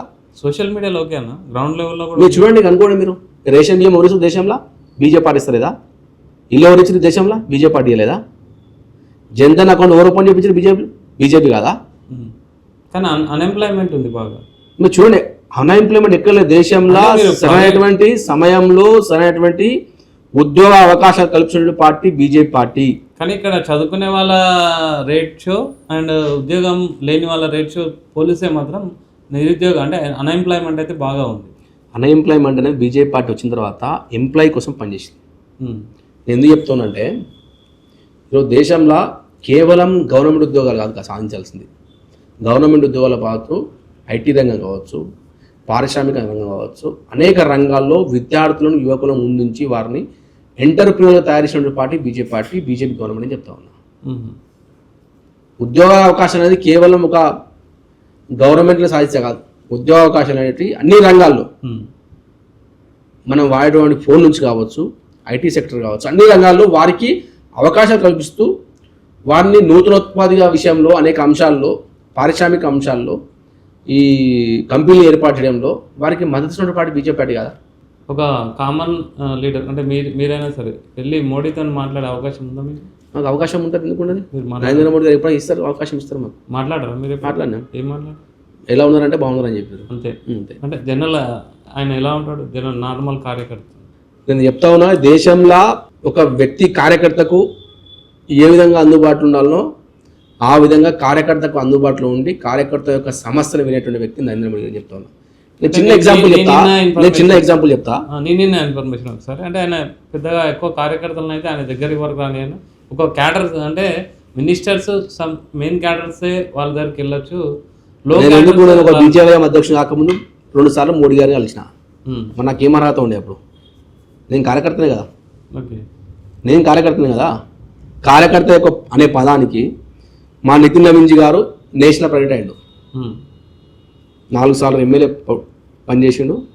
అంటే దేశంలో కార్యకర్తకు గుర్తింపు ఇవ్వడంలో బీజేపీ పార్టీకి ఉన్నంత సిద్ధాంతం వేరే పార్టీకి ఏం చెప్తా ఉన్నా. ఈ దేశంలో నితిన్ నవీన్ అనే వ్యక్తి దేశం మొత్తం ఎవరికి తెలియదు, కేవలం బీహార్ రాష్ట్రానికి మాత్రం తెలుసు. అటువంటి వ్యక్తిని ఈరోజు దేశంలోనే ఒక భారతీయ జనతా పార్టీకి, వరల్డ్ లార్జెస్ట్ పార్టీకి నేషనల్ ప్రెసిడెంట్ అయ్యాడు. ఈ పార్టీ ఏ పార్టీలో అవుతుందా? కాంగ్రెస్ పార్టీలో అవుతుందా? కాంగ్రెస్ పార్టీ సోనియా గాంధీ అయిపోతే రాహుల్ గాంధీ వస్తారు, రాహుల్ గాంధీ అయిపోతే ప్రియాంక గాంధీ అయిపోతే వాళ్ళ కొడుకులు వస్తారు, వాళ్ళ బిడ్డలు వస్తారు. కానీ బీజేపీలో నరేంద్ర మోడీజీ గారు పోతే, నరేంద్ర మోడీ గారి తర్వాత ఎవరు వస్తారంటే వాళ్ళ కొడుకులు రారు, భారతీయ జనతా పార్టీ యొక్క కార్యకర్త వస్తారు. ఎవరు వస్తారు? ఎవరైనా రావచ్చు. కార్యకర్త అర్హత ఎవరికైనా ఉండొచ్చు. కార్యకర్త అర్హత ఉంటే ఎవరైనా రావచ్చు. ఇప్పుడు పార్టీ సిద్ధాంతం కోసం పార్టీ కోసం పనిచేస్తే ఎవరు రావచ్చు, అమిత్ షా నెక్స్ట్ ఎవరైనా రావచ్చు, చెప్పలేము. నెక్స్ట్ కూడా పిఎం భారతీయ జనతా పార్టీలో ఎప్పుడు ఏమైనా కావచ్చు. ఇది కేవలం భారతీయ జనతా పార్టీకి మాత్రం సంబంధం. కాంగ్రెస్ పార్టీ అయితే సోనియా గాంధీ అయితే రాహుల్ గాంధీ అయితే మనం చెప్పుకోవచ్చు, చేయవచ్చు. ఆయన అయితే నెక్స్ట్ పిఎం ఒకవేళ అయితే కూడా అసలు నెక్స్ట్ కూడా బీజేపీ వస్తుందా సెంట్రల్? పిఎం అయినా కదా, ఇంకా మళ్ళీ ఇంకో ఆప్షన్ లేదు కదా. అంటే ఏదో అంటారు 60 years తర్వాత ఆయనది అయిపోతుంది. అది ఇంకా మనం మనం డిసైడ్ చేయలేము, అది పార్టీ డిసైడ్ చేస్తుంది ఎవరిని పెట్టాలి ఎవరు చేయాలనేది. అంటే మీ వరకు వస్తే రూల్స్ ఉండవు. ఎందుకున్నాయి అంటే బీజేపీలో ఒక రూల్ ఉంటుందా, 2 times ఏదైనా పదవి అనుభవించాలనేసి ఉందంటుంది. అది మోడీకి కొంచెం వర్తించదేమో అనుకుంటున్నాను. మోడీ గారు 12 సంవత్సరాల్లో, అంతకుముందు గుజరాత్ ముఖ్యమంత్రి 3 టర్మ్లు ప్రజల కోసం ప్రజాసేవ కోసం పనిచేసిన వ్యక్తి వాళ్ళు. ఓకే, ఈ దేశంలో భారతీయ జనతా పార్టీ ఎదిగిందంటే నరేంద్ర మోడీ గారు అని చెప్తా ఉన్నాం. ఈ దేశంలో ఆర్థికంగా ప్రజలు అభివృద్ధి పొందారంటే దానికి కారణం నరేంద్ర మోడీ గారు చెప్తా ఉన్నాం. వారి నేతృత్వంలో బీజేపీ పార్టీ దేశంలో వెలుగుతుంది. వారు కదా మాకు కావాల్సింది. ఓకే, నెక్స్ట్ మనం సెంట్రల్ నుంచి కొంచెం స్టేట్ వైజ్ వస్తే మొన్న తమిళనాడు ఎలక్షన్లో కూడా విజయ్ సీఎం కావాలంటే కూడా చాలా అంటే ఇండైరెక్ట్ అక్కడ నుంచి చక్రం తిప్పారు అని చెప్పేసి కూడా అంటారు. అంటే మీకు అండర్లో లేకుంటే దాన్ని ఏదైనా పొలిటికల్ గేమ్ ఆడేస్తారా? పొలిటికల్గా మేము లేదు. మేము భారతీయ జనతా పార్టీ అన్నాడీఎంకేతో కలిసి పోటీ చేసినాం. మా యొక్క భారతీయ జనతా పార్టీ అభ్యర్థులు పోటీ చేశారు. వారి గెలుపు కోసం పనిచేసినాం. విజయ్ని సీఎం కాకుండా చాలా గేమ్ ప్లే చేశారు అని చెప్పేసి కూడా. ఎక్కడ చేసినాం మీరు చెప్పండి, ఎక్కడ చేసినాం మేము? అన్నాడీఎంకే ఎమ్మెల్యేలను కానీ తర్వాత గవర్నర్ని ఒకవేళ వాళ్ళను సైన్డ్ ఉన్నా కదా గవర్నర్తో ఏదో తప్పులు చెప్పించారు. గవర్నర్ గారు ఏం చెప్పారు, ఆయనకు ఎంతైతే మెజార్టీ కావాలో మెజార్టీ సంఖ్య యొక్క ఎమ్మెల్యేల యొక్క సంతకాలు తీసుకున్నామని చెప్పిండు. ఈయన దానికి 2, 3, 3, 4 ఎమ్మెల్యే తక్కువ ఉండే. నేను ఫ్లోర్ లీడర్గా ఫ్లోర్ ఉన్నప్పుడు నేను అక్కడ నిరూపించాలని చెప్పిండు. కానీ గవర్నర్ గారు ఏం చెప్పారు, ఒక సీఎం పదవి రాజీనామా, ఒక సీఎం దానికి ముందుకు వెళ్ళే ముందు ప్రమాణ స్వీకారం చేసే ముందు అందరు కూడా ఎమ్మెల్యేల యొక్క సంతకాలు కావాలని చెప్పిండు. అది రాజ్యాంగబద్ధం కదా, దాని తప్పేము? పొలిటికల్ గేమ్ కదా. కాదు. ఓకే, అది గవర్నర్ వివేకం, గవర్నర్ నిర్ణయం. అది అలా భారతీయ జనతా పార్టీ దూరుతుంది. గవర్నర్ నిర్ణయం కదా, మాకే ఉంది గవర్నర్తో. గవర్నర్ నిర్ణయాలు ఇస్తాడు. ఓకే, ఇప్పుడు విజయ్ సీఎం అయినాక కూడా అంటే పాలన రూలింగ్ అనేది చాలా మంచిగా ఇస్తున్నాడు. నెక్స్ట్ బీజేపీకి చాలా ఎఫెక్ట్ అంటే అగ్రెసివ్ లీడర్ ఎలా ఉండాలనేసి విజయ్ని చూసి నేర్చుకోవాలని చెప్పేసి బీజేపీ లీడర్లు కానీ అంటే కాంగ్రెస్ లీడర్లు కానీ చెప్తున్నారు. విజయ్ పరిపాలిస్తుంది ఒక రాష్ట్రం, ఈ దేశాన్ని పరిపాలిస్తుంది బీజేపీ. అనేక రాష్ట్రాల్లో బీజేపీ ఒక్కసారి కాదు 4 సార్లు 5 సార్లు బీజేపీ గవర్నమెంట్ ఏర్పడుతుంది. అంటే ఊరికే ఇయర్గా పబ్లిక్ అయితే బీజేపీ పాలన లేకపోతే ఇస్తారా? గుజరాత్ ఉంది, ఎన్ని సంవత్సరాల నుంచి గవర్నమెంట్ ఉంది, మధ్యప్రదేశ్ ఉంది. ఒకవేళ బీజేపీ మీద నమ్మకం లేకపోతే ప్రజలు ఎందుకు ఇస్తారు నీకు అవకాశం? నువ్వు మంచి చేయకపోతే బీజేపీ బాగా ఇస్తుందా ఇస్తారు ప్రజలు కూడా. అంటే 20-30 ఏళ్ళ నుంచి ఉన్న ప్రాబ్లమ్స్ని 24 hours రూల్ అని ఒకటి తీసుకొచ్చి అంటే అంటే పిల్లలకు స్కూల్ బ్రిడ్జ్ కట్టియడం కానీ 24 hours వీడియో పెట్టిన వెంటనే ఇదంతా తాత్కాలికమే. తాత్కాలికం రాజకీయం అనేది నడవదు దేశంలో. ఓకే, భవిష్యత్తు మీద దేశం యొక్క అంశాలు కావచ్చు, దేశం యొక్క అభివృద్ధి కావచ్చు, ఇవన్నీ దృష్టిలో పెట్టుకొని దేశంలో రాజకీయం నడవాలి. కేవలం తాత్కాలిక నిర్ణయాలు, ప్రజలకు కేవలం డబ్బులు చూపించి పైసలు ఇచ్చేసినటువంటి రాజకీయం ఎక్కువ రోజులు నడవదు. మనం చూసినాం, జగన్మోహన్ రెడ్డిని చూసినాం తెలంగాణ ఆంధ్రప్రదేశ్లో, బీఆర్ఎస్ పార్టీని చూసినాం, శివసేనని చూసినాం. అన్ని పార్టీలు, ఈ రీజనల్ పార్టీలన్నీ కూడా ఖతమవుతాయి దేశంలో. కేవలం రాజకీయ సీఎం పోస్ట్ కోసం, కేవలం సీఎం పోస్ట్ కొట్టడానికి, సీఎం పోస్ట్ సంపాదించడానికి రాజకీయాలు చేస్తే ప్రజలు ఒక్కసారి అవకాశం ఇస్తారు, సెకండ్ సారి వాళ్ళని తీసుకుని పైన కొడతారు. ఓకే, ఇప్పుడు మనం తెలంగాణలో ప్రజెంట్ సిచ్యువేషన్ ఏంటి అంటే కాంగ్రెస్ యొక్క పాలన, రేవంత్ రెడ్డి పాలన ఏ విధంగా ఉంది మీరు ఏం చెప్తారు? తెలంగాణలో కాంగ్రెస్ అనేది ఫెయిల్ అయిపోయింది. ఫస్ట్ రేవంత్ రెడ్డి ఫెయిల్ అయిపోయాడు. ఓకే, రేవంత్ రెడ్డి ఒక విద్యాశాఖ మంత్రిగా ఫెయిల్ అయిపోయాడు, రాష్ట్ర ముఖ్యమంత్రిగా ఫెయిల్ అయిపోయాడు. ఫెయిల్ అయిన ముఖ్యమంత్రి తెలంగాణ రాష్ట్రంలో అంటే కాంగ్రెస్ చెప్తా ఉన్నా, రేవంత్ రెడ్డి చెప్తా ఉన్నా.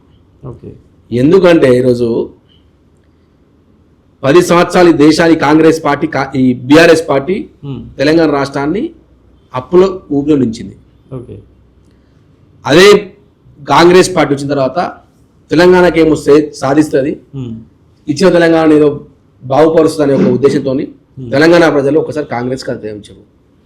తెలంగాణలో ఉన్నటువంటి మహిళలు, వ్యాపారులు, ఉద్యోగస్తులు, నిరుద్యోగులు, రైతులు కాంగ్రెస్ పార్టీ పైన ఆగ్రహంతో ఉన్నారు.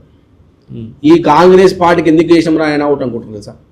ఇట్లా ఉంటుందా కాంగ్రెస్ పాలన అంటే? మేము కాంగ్రెస్ పాలన అంటే అది ఎట్లో ఏదో విధంగా ఉంటుందని ఆశించి ఈరోజు ప్రజలు కూడా భంగపడ్డారు.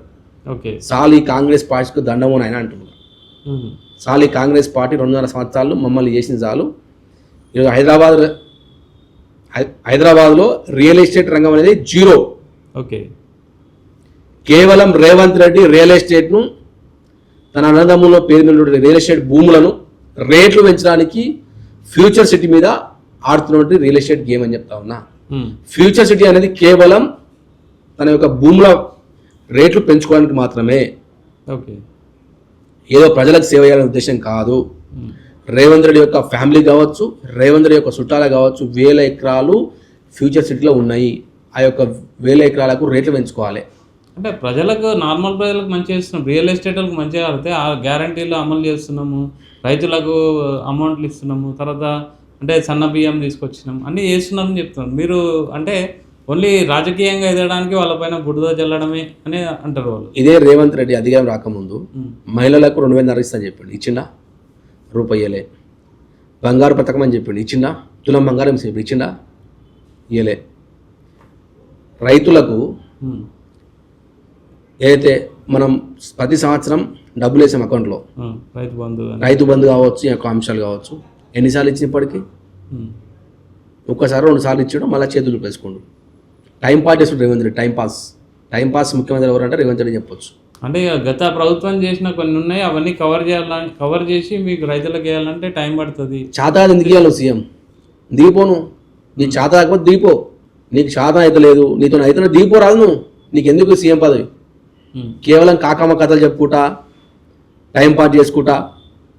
నేను ఎందుకు చెప్తాను, రోజు తెలంగాణ రాష్ట్రంలో మహిళలు కావచ్చు, నిరుద్యోగులు కావచ్చు, ఉద్యోగస్తులు కావచ్చు, అందరూ కూడా ఈ కాంగ్రెస్ ప్రభుత్వం ఎందుకు ఇచ్చామని భయపడతా ఉన్నారు సార్. అరే చాలా నాని కాంగ్రెస్ పార్టీ అంటున్నారు డ్రగ్స్ కు వ్యతిరేకంగా మేము యాంటీ డ్రగ్ ఒక టీం ఏర్పాటు చేసినాం. వాళ్ళు అంటే యువతను మంచిగా అంటే తెలంగాణ రాష్ట్రంలో రేవంత్ రెడ్డి వచ్చినాక డ్రగ్స్ దందాలు జరుగుతున్నాయి. అవునా? తగ్గుతున్నాయని పెరుగుతున్నాయి. కాంగ్రెస్ వచ్చినాక పెరుగుతున్నాయి. మానభంగాలు పెరుగుతున్నాయి, హత్యలు పెరుగుతున్నాయి. హైడ్రా తర్వాత అక్రమ కట్టడాలను తీసేసినాం. ఏది చేసారు? కాంగ్రెస్. రేవంత్ రెడ్డి దమ్ముందా? ఫాతిమా కాలు తీసేశాడా? రేవంత్ రెడ్డి మొగోడైతే, రేవంత్ రెడ్డి ఒక సీఎం అయితే ఫాతిమా కాలేజీ కూల్చిపెట్టి చెప్పమని చెప్పు. నాగార్జున కూడా తీసేసారు కదా. నాగార్జున అనే ఒక వ్యక్తి కేవలం సినీ హీరో, కానీ ఫాతిమా అనే కాలేజ్ అసదుద్దీన్ ఓవైసీకి సంబంధించినటువంటి కాలేజ్. అది తీయాలంటే నాకు ఉత్సపడుతుంది. బీజేపీ భయం కాదు ఆయనకు భయం. ముస్లిం ఓట్లు రావు. రేపు పొద్దున హైదరాబాద్ గెలవాలంటే ముస్లిం ఓట్లు కావాలి. ముస్లిం ఓట్లు కావాలంటే ఏం చేయాలి? ఫాతిమా కాలేజీని కూల్చొద్దు. ఫాతిమా కాలేజీని కూలిస్తే అసదుద్దీన్ ఓవైసీ ఈయన మీద నారాజ్ అవుతాడు. నేను చెప్తాను రేవంత్ రెడ్డి నువ్వు ఒక సీఎంవేనా? నీకు సిగ్గు శరం ఉంటే, నీకు లజ్జా ఉంటే ఫాతిమా కాలేజీని కూల్చోబెట్టు ఫస్ట్. న్యాయం అనేది అందరూ ఒకేలాగా ఉండాలి. హిందువులకు ఒకలాగా, ముస్లింలకు ఒకలాగా, క్రిస్టియన్లకు ఒకలాగా ఉండదు. అంటే బీజేపీకి తెలంగాణ ముస్లిమ్స్ అవసరం లేదా? మేము ఎప్పుడు చెప్పినా అవసరం లేదని మేము చెప్పలేం కదా. మేము ఏమంటున్నాం? న్యాయం అనేది అందరూ ఒకలాగా ఉండాలని చెప్తున్నాం. అది ముస్లిం కావచ్చు, హిందూ కావచ్చు, ఎవరైనా కావచ్చు. కానీ కాంగ్రెస్ పార్టీ హిందువుల యొక్క ఇల్లు కూర్చోబడుతుంది. హిందువులు అనేక మంది పేద మధ్యతరగతి యొక్క ప్రజలు లక్షలు కూడగొట్టుకొని ఒక వ్యక్తి యొక్క ఇల్లు కట్టుకోవాలంటే 20 సంవత్సరాలు అవుతుంది. ఒక 15,000 శాలరీ కావచ్చు, 20,000 శాలరీ ఒక వ్యక్తి చేస్తే ఇంత ఒక 5,000 10,000 జమ చేస్తే ఒక 20 అయిన తర్వాత ఒక వ్యక్తి తన యొక్క స్వప్న, తన యొక్క కళ ఉంటుంది, నేను ఇల్లు కట్టుకోవాలి. జీవితంలో వ్యక్తికి ఒకటే కళ ఉంటుంది, ఇల్లు కట్టుకోవాలి, బాగుండాలి. ఒక మధ్యతరగతి వ్యక్తికి అంతకన్నా ఏముండదు. కానీ ఇప్పుడు ఈ రేవంత్ రెడ్డి హైడ్రా పేరు మీద అనేక మంది పేద యొక్క ప్రజల యొక్క రక్తం తాగుతుంది. చాలా బాగా అనిపిస్తుంది తెలుసా. అరే నీకు కేవలం ఒక వ్యక్తి హైడ్రా పేరుతోని ఈరోజు పేద యొక్క ప్రజల యొక్క ఇళ్ళను గులబడుతున్నావు రేవంత్ రెడ్డి. నీకు సవాబైనా అడుగుతా ఉన్నా. హైడ్రా ఏం వద్దట్లేదు, కానీ హైడ్రా ఏడేయాలి? ఫాతిమా కాలేజ్ మీద చేరికి చదా నీకు హైడ్రా? కేవలం హిందువుల యొక్క పేద హిందూ కల్పిస్తే వాళ్ళని కూల్చేస్తావు. అంటే ముస్లింలో కూల్చేస్తలేదా? చేస్తున్నాడు. నా ముస్లిం ఓట్ల బ్యాంక్ కాదు కదా, ముస్లిం ఓట్లు వేస్తారు కదా రేపు కాంగ్రెస్ పార్టీకి. ఓకే, కాంగ్రెస్ అంటే ముస్లిం, ముస్లిం అంటే కాంగ్రెస్ అనేది రేవంత్ రెడ్డి కదా, అందుకే కూలుస్తున్నాడు. వాళ్ళ దగ్గర రేపు పొద్దున హైదరాబాదు మున్సిపల్ ఎలక్షన్లో కాంగ్రెస్ పార్టీ గెలవాలంటే ముస్లింలది కాంగ్రెస్ పార్టీ ఏమనొద్దు, ముస్లిం రాజకీయాలు చేయొద్దు, ముస్లిం పక్షాన మాట్లాడాలి. అంటే రేవంత్ రెడ్డి ప్రభుత్వం కానీ అధికారులు కానీ చెప్పేది హైడ్రా ద్వారా అంటే మునిగిపోయిన ఎన్నో చెరువులు కానీ కుంటలు కానీ వెలికి తీసినాము, వాటిని ఎలాబరేట్ చేసినాము, గ్రౌండ్ వాటర్ లెవెల్ని పెంచినాము మేము అనేసి వాళ్ళ వాదన.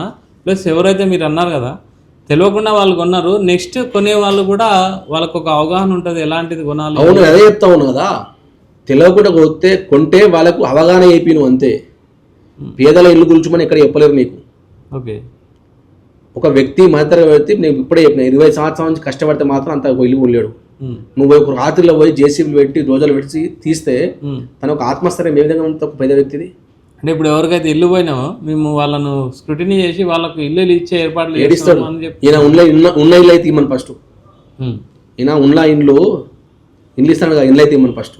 ఓకే, ఈవిడికే దిక్కులేదంటే అవి ఇస్తాడు. ఇంకిన ఉన్న ఇండ్లే ఇస్తున్నాడు, ఉన్న స్కీమ్లే ఇస్తున్నాడు, ఇంకా ఇప్పటికే చేతులు ఎత్తేసిండు, ఈయన ఇస్తాడా ఏమన్నా? ఓకే, నెక్స్ట్ ఇప్పుడు అంటే మీరు ఒకవేళ బీజేపీ నెక్స్ట్ 2028లో వస్తుందని చెప్తున్నారు, మీరేం చేస్తారు వస్తే తెలంగాణకి?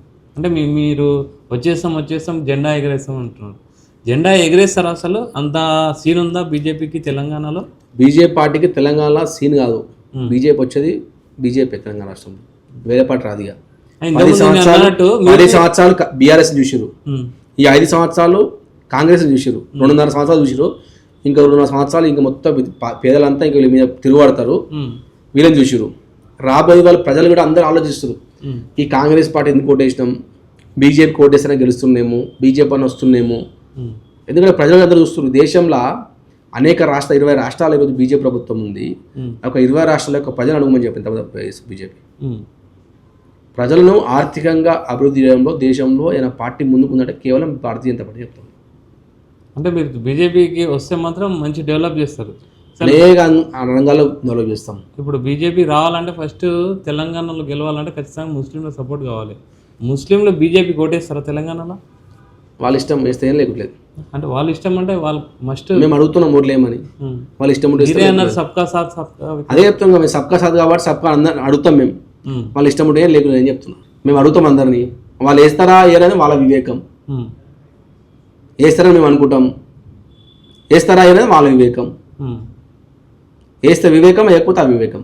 బీఆర్ఎస్ ఏమంటే ఫస్ట్ మీ ఇంట్లో సెట్ చేసుకోండి, మీ ఇంట్లో కొట్లాటలు సెట్ చేసుకున్నాక ఫస్ట్ బీఆర్ఎస్ హరీష్ రావు అనే వ్యక్తి బీఆర్ఎస్ పార్టీలో ఉన్నాడు. ఫస్ట్ కేటీఆర్ తెలుసుకోవాలి.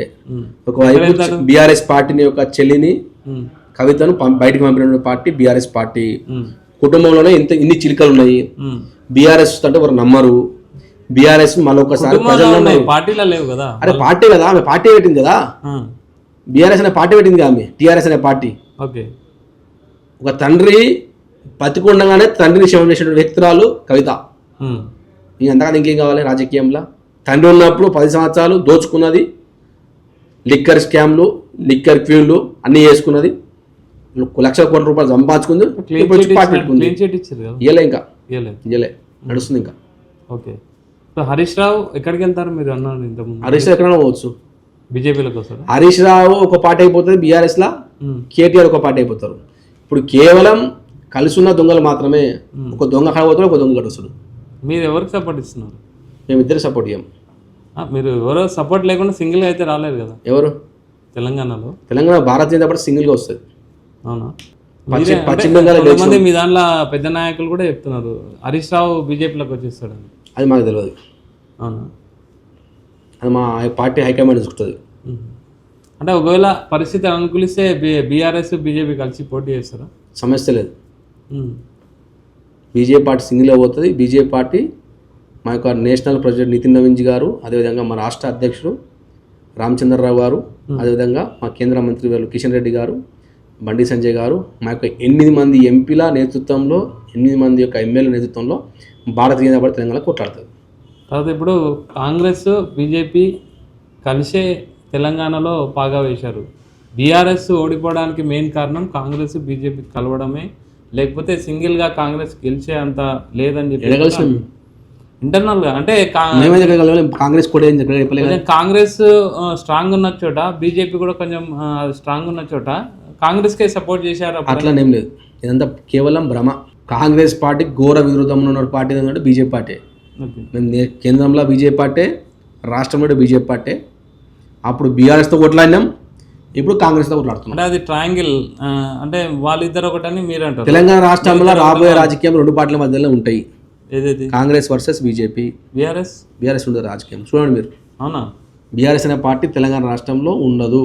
ఇప్పటికైనా అది 60 to 70% ఓట్ పర్సెంటేజ్ ఉన్న పార్టీ. అది పార్లమెంట్ ఎలక్షన్లో బీఆర్ఎస్ పార్టీకి ఎన్ని వచ్చినా తెలుసు మనకు. ఇదే బీఆర్ఎస్ పార్టీ అసెంబ్లీ ఎలక్షన్లు ఎన్ని ఓట్లు వచ్చినాయి, పార్లమెంట్ ఎలక్షన్స్ వరకు ఎన్ని ఓట్లు వచ్చినాయి అంతా చూసినాం. సరే, బీజేపీ వస్తుందో రాదో, ఒకవేళ వస్తుంది బీజేపీ వస్తుంది, రాదు అనే సమస్య ఉంటుంది. తెలంగాణలో వచ్చేది బీజేపీ పార్టీ. ఓకే, ఇప్పుడు సరే, ఇప్పుడు బీజేపీ మీరు గెలిచినాక కూడా అంటే మీ లోపల ఇంటర్నల్ ఉన్నాయి కదా, దాన్ని బేస్ చేసుకుని మళ్ళీ మా ఇంటర్నల్ ఏం లేవు.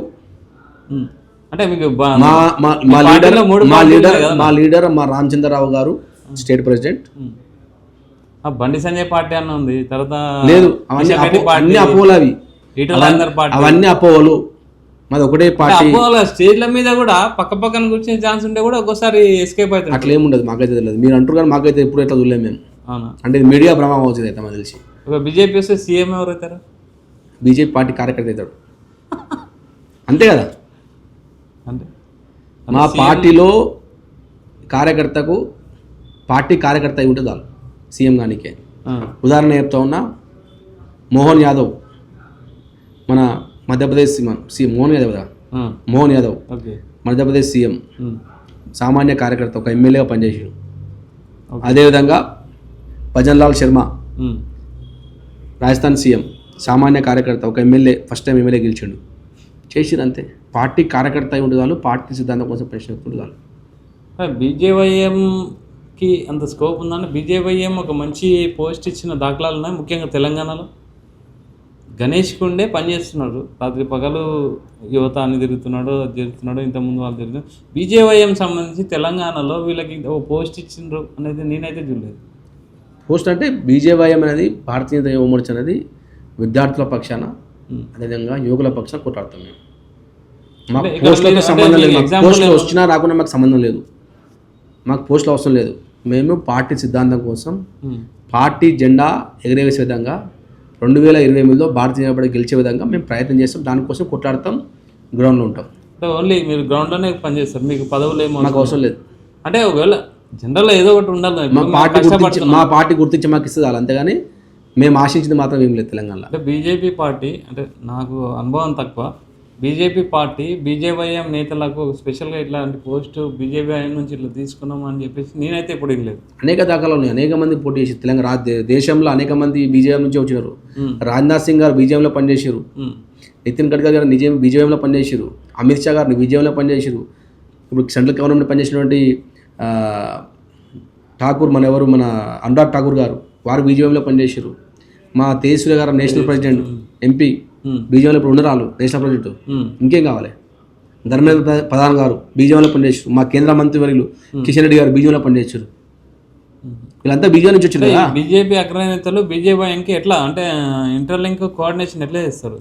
అంటే ఏ విధంగా ఇట్లా ఏమైనా కార్యక్రమాలు చేయాలంటే మీకు ఎవరన్నా పార్టీ ఉంటుంది. మాకు రామచంద్రరావు గారు మా యొక్క పార్టీ అధ్యక్షులు, మాకు వారు ఆదేశాలు ఇస్తారు, వారి యొక్క ఆదేశానుసారం మేము కార్యక్రమాలు చేస్తాం. ఓకే, అంటే ఆ యువత ఎట్లా అంటే మీరు యువతని ఎంకరేజ్ చేస్తారా పాలిటిక్స్ రమ్మని? అంటే లేకపోతే అంటే మీ రాజకీయాల కోసం గడపడానికి అలాంటివి యువతను ప్రలోభ పెడుతున్నారు? అంటే యువతని రాజకీయాల కోసం వాడుతున్న పార్టీ కాంగ్రెస్ పార్టీ. నిజంగా యువత కోసం ఏదైనా పార్టీ పనిచేస్తున్నా బీజేపీ పార్టీ. ఓకే, నేను యువతలందరూ కూడా ఆహ్వానిస్తా ఉన్నా, రావాలి రాజకీయంలోకి వచ్చి మనం దేశం కోసం, సమాజం కోసం, దేశంలో విద్యార్థుల పక్షాన, యువకుల పక్షాన కొట్లాడే పార్టీ భారతీయ జనతా యువ మోర్చా, భారతీయ జనతా పార్టీ. అంటే మనం పాలిటిక్స్ని కెరీర్గా ఎంచుకోలేం కదన్న. ఇప్పుడు నాకు పాలిటిక్స్ ఇంట్రెస్ట్, నా కెరీర్ అని ఎంచుకోలేము. అంటే నేను డబ్బులు సంపాదించను, ఓన్లీ నీకు జీలు ఉండాలి, అంతే చేయాలని జీలు ఉంటే నువ్వు కెరీర్ వచ్చేస్తుంది వస్తుంది అంతే.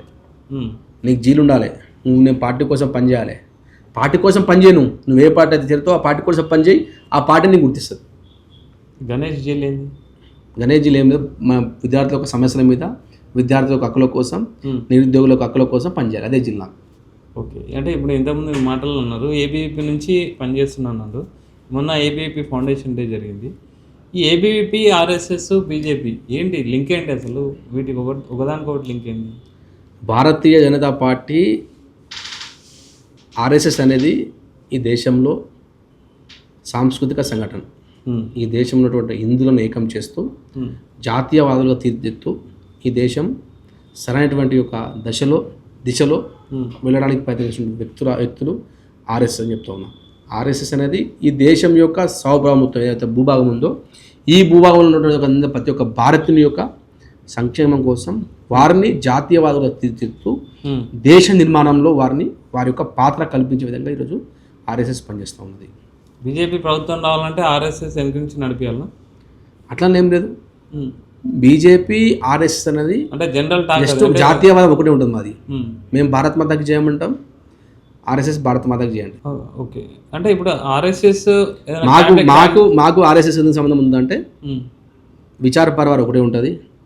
ఎక్కువ మంది ఆర్ఎస్ఎస్లో పనిచేసిన వాళ్ళు బీజేపీలోకి వస్తారు, ఎక్కువ మంది ఏబీపీలో పనిచేసిన వాళ్ళు బీజేపీలో వచ్చి పనిచేస్తారు. ఎందుకంటే సిద్ధాంతం ఒకటే కాబట్టి. ఇప్పుడు ఆర్ఎస్ఎస్ ఏదైనా క్యాండిడేట్ కావాలన్నా ఉంచాలన్నా తీసేయాలన్నా ఆర్ఎస్ఎస్ డిసైడ్ అయితేనే అది భ్రమ, మీడియా భ్రమ అంతే. ఆర్ఎస్ఎస్ రాజకీయ విషయంలో ఎక్కడెక్కడ జోక్యం చేసుకోదు. ఆర్ఎస్ఎస్ అనేది హిందువుల యొక్క సంఘటన, హిందువుల యొక్క సంక్షేమం కోసం, హిందువుల యొక్క ఈ దేశంలో హిందువులను ఒక ఏకతాటిపై తెచ్చుకొచ్చి ఈ దేశంలో ముందు తీసుకునే ఉద్దేశం ఆర్ఎస్ఎస్. రాజకీయంలో ఎక్కడెక్కడ ఆర్ఎస్ఎస్ జోక్యం చేసుకోదు, ఆర్ఎస్ఎస్ పని కాదు. అంటే కానీ జనరల్గా మనకు ఆర్ఎస్ఎస్ అనుకుంటే ఎవరినన్నా ఇప్పుడు మోడీ గెలవాలన్నా ఆర్ఎస్ఎస్ అనుకోవాలి, అట్లేముండదు. అట్లేముండదు. ఆర్ఎస్ఎస్ అనుకోవాలంటే ఆర్ఎస్ఎస్ ఎవరికైతే సపోర్ట్ చేస్తుందో, జాతీయవాదం కోసం ఏ పార్టీ సపోర్ట్ చేస్తే ఆర్ఎస్ఎస్ ఆ పార్టీకి సపోర్ట్ చేస్తుంది. ఆర్ఎస్ఎస్ బీజేపీకి బలమా, బీజేపీ ఆర్ఎస్ఎస్కి బలమా? ఏమంటారు? ఆర్ఎస్ఎస్ బీజేపీకి బలమా లేకపోతే బీజేపీని ఆర్ఎస్ఎస్కి బలమా? ఆర్ఎస్ఎస్ అనేది దేశానికి బలం, బీజేపీకి బలం కాదు. ఓకే. ఆర్ఎస్ఎస్ దేశానికి బలం, బీజేపీ దేశం కోసం పనిచేస్తుంది. తర్వాత ఏబీవీపీ ఏంటన్నా? ఏబీవీపీ ఫౌండేషన్ అయ్యి 78 years అయింది. ఏబీవీపీ గురించి చెప్పండి. అసలు ఏబీవీపీలో ఏం జరుగుతుంది? ఏబీవీపీ ఎవరు నడిపిస్తారు? దీనికి అనుసంధానం ఏంది? దానివల్ల ఉపయోగం ఉందా అసలు? ఈ దేశంలో విద్యార్థులను ఏకపతిస్తూ ఈ దేశంలో జాతీయవాదం అనే ఒక సిద్ధాంతాన్ని విద్యార్థుల యొక్క ఒంట్లో ప్రవహించే విధంగా చేస్తూ ఈ దేశం అభివృద్ధి జరగాలన్నా, ఈ దేశం ముందుకు పోవాలి అన్నా విద్యార్థులను సరైనటువంటి దారి తీసుకుపోవాలి. ఆ సరైనటువంటి దారి తీసుకుపోయే విధంగా ఈరోజు అఖిల భారతీయ విద్యార్థి పరిషత్ గత 78 సంవత్సరాల నుంచి విద్యార్థుల యొక్క సంక్షేమం కోసం, విద్యార్థుల యొక్క హక్కుల కోసం, వారిని ఈ దేశ పునర్నిర్మాణంలో జాతీయవాదులా తీర్చిదిద్దుతూ కేవలం భారత్ మాతాకి జై కాదు, భారత్ మాతాకి జై అంటూ తన ఉద్యోగరీత్యం కావచ్చు, తన యొక్క జాబ్ రీత్యా కావచ్చు, ఏ విధంగా ముందుకెళ్ళాలి, తన యొక్క ఒక వ్యక్తి ఒక ఆర్ఎస్ఎస్లో ఒక ఏబీపీలో పనిచేసిన వ్యక్తి తన యొక్క దేశం కోసం ఆలోచించాలనే ఒక దృఢ సంకల్పాన్ని ప్రేరేపించినటువంటి విద్యార్థి సంస్థ ఏబీవీపీ. ఏబీవీపీ అనేది కేవలం విద్యార్థి సంస్థ కాదు, ఏబీవీపీ అనేది జాతీయవాదం కోసం పనిచేసినటువంటి విద్యార్థి సంస్థ. అనేక మంది ఈ తెలంగాణ రాష్ట్రంలో ఈ జాతీయ జెండా కోసం, ఈ కాషాయ జెండా కోసం అనేక మంది యొక్క విద్యార్థి నేతలు చనిపోవడం జరిగింది. బికాజ్ ఆఫ్ సిద్ధాంతం. ఈ తెలంగాణ రాష్ట్రంలో ఈ కమ్యూనిస్టులతోని, ఈ నక్సలైట్తో కొట్లాడుతూ అనేక మంది ఓయూ క్యాంపస్ కావచ్చు, కాకతీయ యూనివర్సిటీ కావచ్చు, జాతీయ జెండా కోసం మా యొక్క సిద్ధాంతాన్ని ఈ తెలంగాణ రాష్ట్రంలో తీసుకెళ్లాలి అనేక ఉద్దేశం కోసం అనేక మంది యొక్క కార్యకర్తలకు ప్రాణ బలి చేసినటువంటి పార్టీ ఉందంటే ఏబీపీ అని చెప్తా ఉన్నా. అంత గొప్ప వాళ్ళు ఉన్నారన్న. కాకపోతే అంటే సారీ టు సే మిమ్మల్ని అని కాదు, చాలామంది కాలేజ్తో డీల్స్ పెట్టుకొని అది పెట్టుకొని కలెక్షన్స్ చేస్తున్నారు ఈ మధ్య అనేసి అదంతా బ్రహ్మాండం వినడం జరిగింది. అంటే నేను అందరిని అనట్లేదు, మీరు అన్నట్టు అంత గొప్ప వాళ్ళు ఉన్నారు. ప్లస్ ఇలాంటి వాళ్ళు కూడా కొంత చెప్తా ఉన్నా. ఏబీపీలో 3 tier సిస్టమ్ ఉంటుంది.